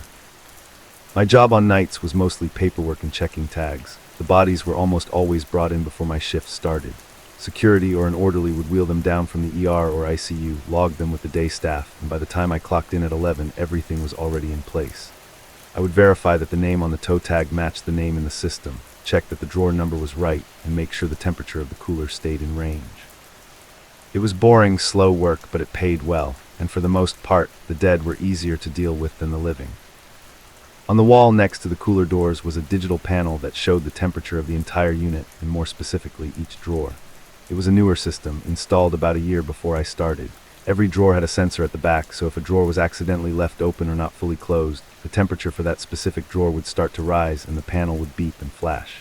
In theory, it was to keep the bodies preserved properly and alert us to any mechanical problem. In reality, it was just something else to babysit. We also kept a strict log. Every body that came in was entered into the system: name, time of arrival, drawer number, cause of death if known. When the funeral home came to pick someone up, or if a body was moved for an autopsy, that was logged too. No drawer was ever supposed to be mystery occupied. You always knew who was where. Drawer 6, for as long as I worked there, was usually the one we left empty when we could. It was near the middle row, a comfortable height, and for some reason the day shift liked to keep one open drawer in case of a sudden death late in the day. The first weird thing with drawer 6 happened on a Monday night about a year into the job. It was one of those nights where nothing much came in. We had 3 bodies in a cooler that could hold 12. The log said drawers 2, 4, and 10 were occupied. 6 and all the others were empty. I remember because I was half falling asleep at the desk and kept rereading the list to keep myself awake. At around 1 in the morning, I heard a soft beep from the temperature panel. When I looked up, the only number that was flashing was drawer 6. Its temperature had gone from 38 degrees to 41. It wasn't a huge jump, but it was enough to trigger a warning. The label next to it still said empty. I frowned, went to the cooler, and tugged on drawer 6. It didn't move. The drawer was fully shut, latched the same way as all the others. I checked the others just in case some had been left cracked open, but everything felt secure. When I went back to the panel, the temperature on 6 had already started going back down. By the time I had written a note about it in the maintenance log, it was back to 38. I shrugged it off as a sensor glitch. Over the next week it happened again, always drawer 6. Sometimes the temperature would climb a few degrees, hold there for a minute, then go back down. Sometimes it would dip lower than the others, like something inside had just been put in from outside and was still colder than the air. Every single time the system said it was empty. No one on days had assigned a body to that drawer. There were no sticky notes or extra charts lying around with a name I missed. I started mentioning it on the handoff sheet for the morning crew, but nobody wrote anything back. One afternoon when I was clocking out, I ran into maintenance in the elevator and brought it up to one of the guys. "That cooler panel's been acting weird," I told him. "Drawer 6 keeps spiking." He gave me the same tired look everyone in maintenance has when they're thinking about how many things are broken in an old hospital. "Sensors go bad all the time," he said. "We've got it on the list. As long as the main temp's good, don't stress it." Then he yawned and got off on his floor. That was it. So I tried not to stress it. Nights kept passing in that same quiet rhythm. I'd swipe in, hear the click of the heavy door, feel the blast of cold air from the cooler when I did my checks, and sit at my desk with a mug of shitty break room coffee. There's a certain boredom that sinks in after a while. You start talking to yourself, humming to fill the silence, scrolling your phone even though you're not supposed to. Sometimes I'd play music softly from my pocket just to drown out the buzzing lights and the small mechanical hum of the refrigeration unit. The night this story really takes place was in late October.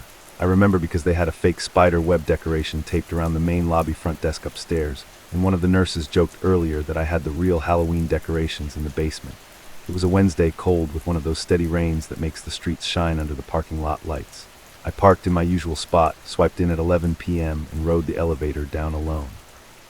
The morgue felt even quieter than usual, which I know doesn't make sense, but that's how it felt. We had 5 bodies that night, 2 from car accidents, 1 elderly man from the nursing home wing, and a young woman who'd overdosed. The day shift had logged them all, drawers 1, 3, 7, 8, and 11. I checked the tags, the cold rubber of toes under sheets, the little plastic wristbands, everything matched. Drawer 6 was empty, just like always. Out of habit, I pulled it all the way open and looked inside. Bare metal tray, nothing else. I slid it shut and heard the latch click. On the panel, it showed 38 degrees and empty in green letters. The first few hours were completely normal. I did some filing, answered an email from my supervisor about a new policy, and watched a paramedic show on my phone with the volume turned low.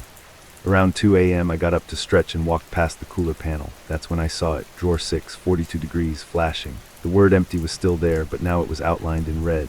The drawers on either side stayed steady at 38.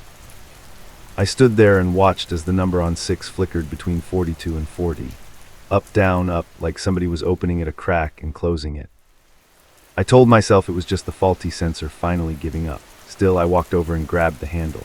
The metal felt colder than usual, almost wet. I pulled, expecting it to slide right out like before. It resisted for a second, then jerked forward with a squeal of metal on metal that made me jump. The drawer came out smoother after that, and it was empty. Just the reflection of the overhead lights on the steel, the faint ghost of a circle where a body bag had once laid. I pushed it back in, a little harder than I needed to, and heard it slam. By 3 a.m., I was starting to get uneasy for no good reason. Nothing new had come in from upstairs. The security cameras in the hallway outside my door showed no movement when I checked the feed.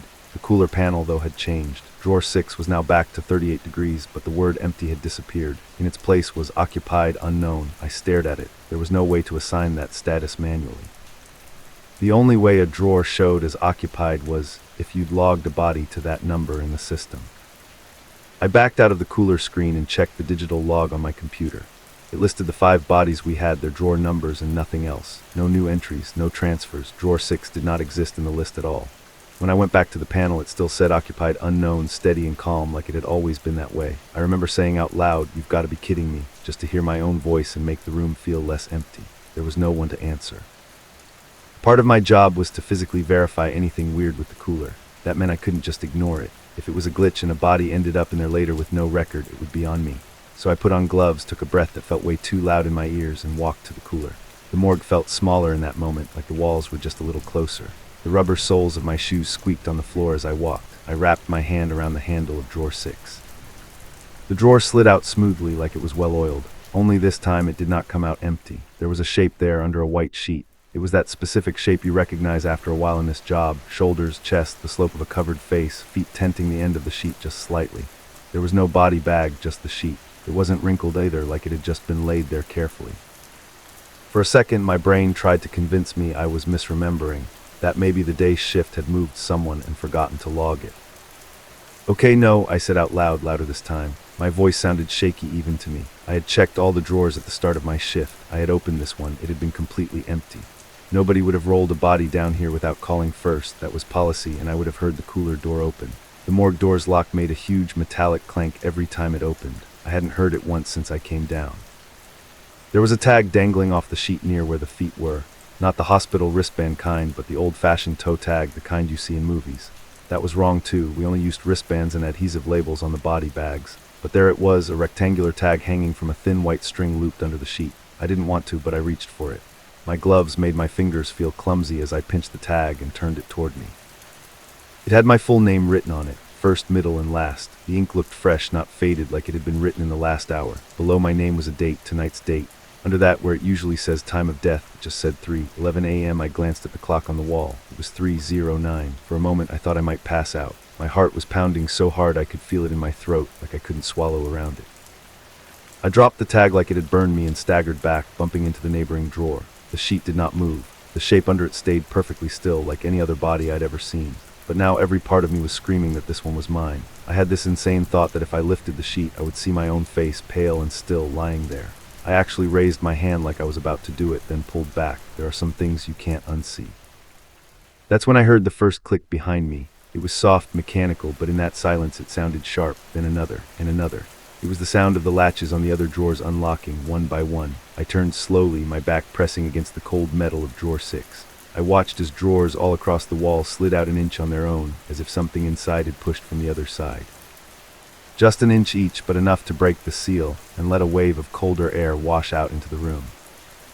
The sheets inside, some of them shifted, just barely, a corner lifting, the suggestion of a hand shape pressing up then relaxing. I know how crazy that sounds, but I saw it. Tags swung gently beneath the edges of the sheets, though there was no air movement that I could feel. For a second, every drawer seemed to be breathing in sync, like the whole wall was inhaling and exhaling. I realized I had backed away from drawer 6 without noticing. When I looked down, it was still pulled out, still holding that covered shape with my name on its tag. I bolted for the door, my glove slid on the handle twice before I actually got a grip. The metal was freezing, numbing my fingers through the latex. When I yanked it, it didn't move. For one horrible second, I thought the door had locked itself, trapping me in there. Then it gave, opening an inch, like something on the other side was pulling back. The overhead lights flickered, humming louder, and in the glass window of the door I saw my own reflection, only it didn't look quite right. In the reflection, the drawers behind me were all closed. The wall of metal was smooth and unbroken, with no sheets, no tags, nothing out of place. But there, in the reflection only, drawer 6 was slightly open. I could see part of the sheet sticking out, and the reflection of me in the glass looked off, paler. Dark circles under my eyes that weren't there a second ago when I'd checked my phone camera. I blinked, and for a split second, it looked like the version of me in the glass was lying down flat, eyes closed, instead of standing there. Then the light steadied. There was a loud series of bangs behind me. Every single drawer slammed shut at the same time. The air in the room seemed to rush past me like all the cold was being sucked back into the cooler. I turned around. The wall of drawers was neat, closed, and quiet. The panel on the wall read, Unit Temp 38 degrees F. All drawers listed as empty or with their correct patient names. Drawer 6, empty, 38 degrees F, green letters. No unknown, no warning. I don't remember deciding to leave. One moment I was staring at the panel, and the next I was in the hallway, my back against the cool tile, breathing like I'd just sprinted up 10 flights of stairs. I must have swiped out without thinking. The door was shut and locked in front of me. The hallway was empty. The camera in the corner blinked its little red light like nothing had happened. I stayed there for a while, just listening to the silence and the faint, muffled sounds of the hospital above. When I finally went back in, it was almost 4. I told myself I had to. I couldn't just leave the bodies unlogged for the rest of my shift. Everything was exactly where it should be. No drawers were open. No tag with my name was lying around. I checked drawer 6 with shaking hands. Empty. It was so normal that if it weren't for one thing, I might have convinced myself I'd had some kind of waking nightmare.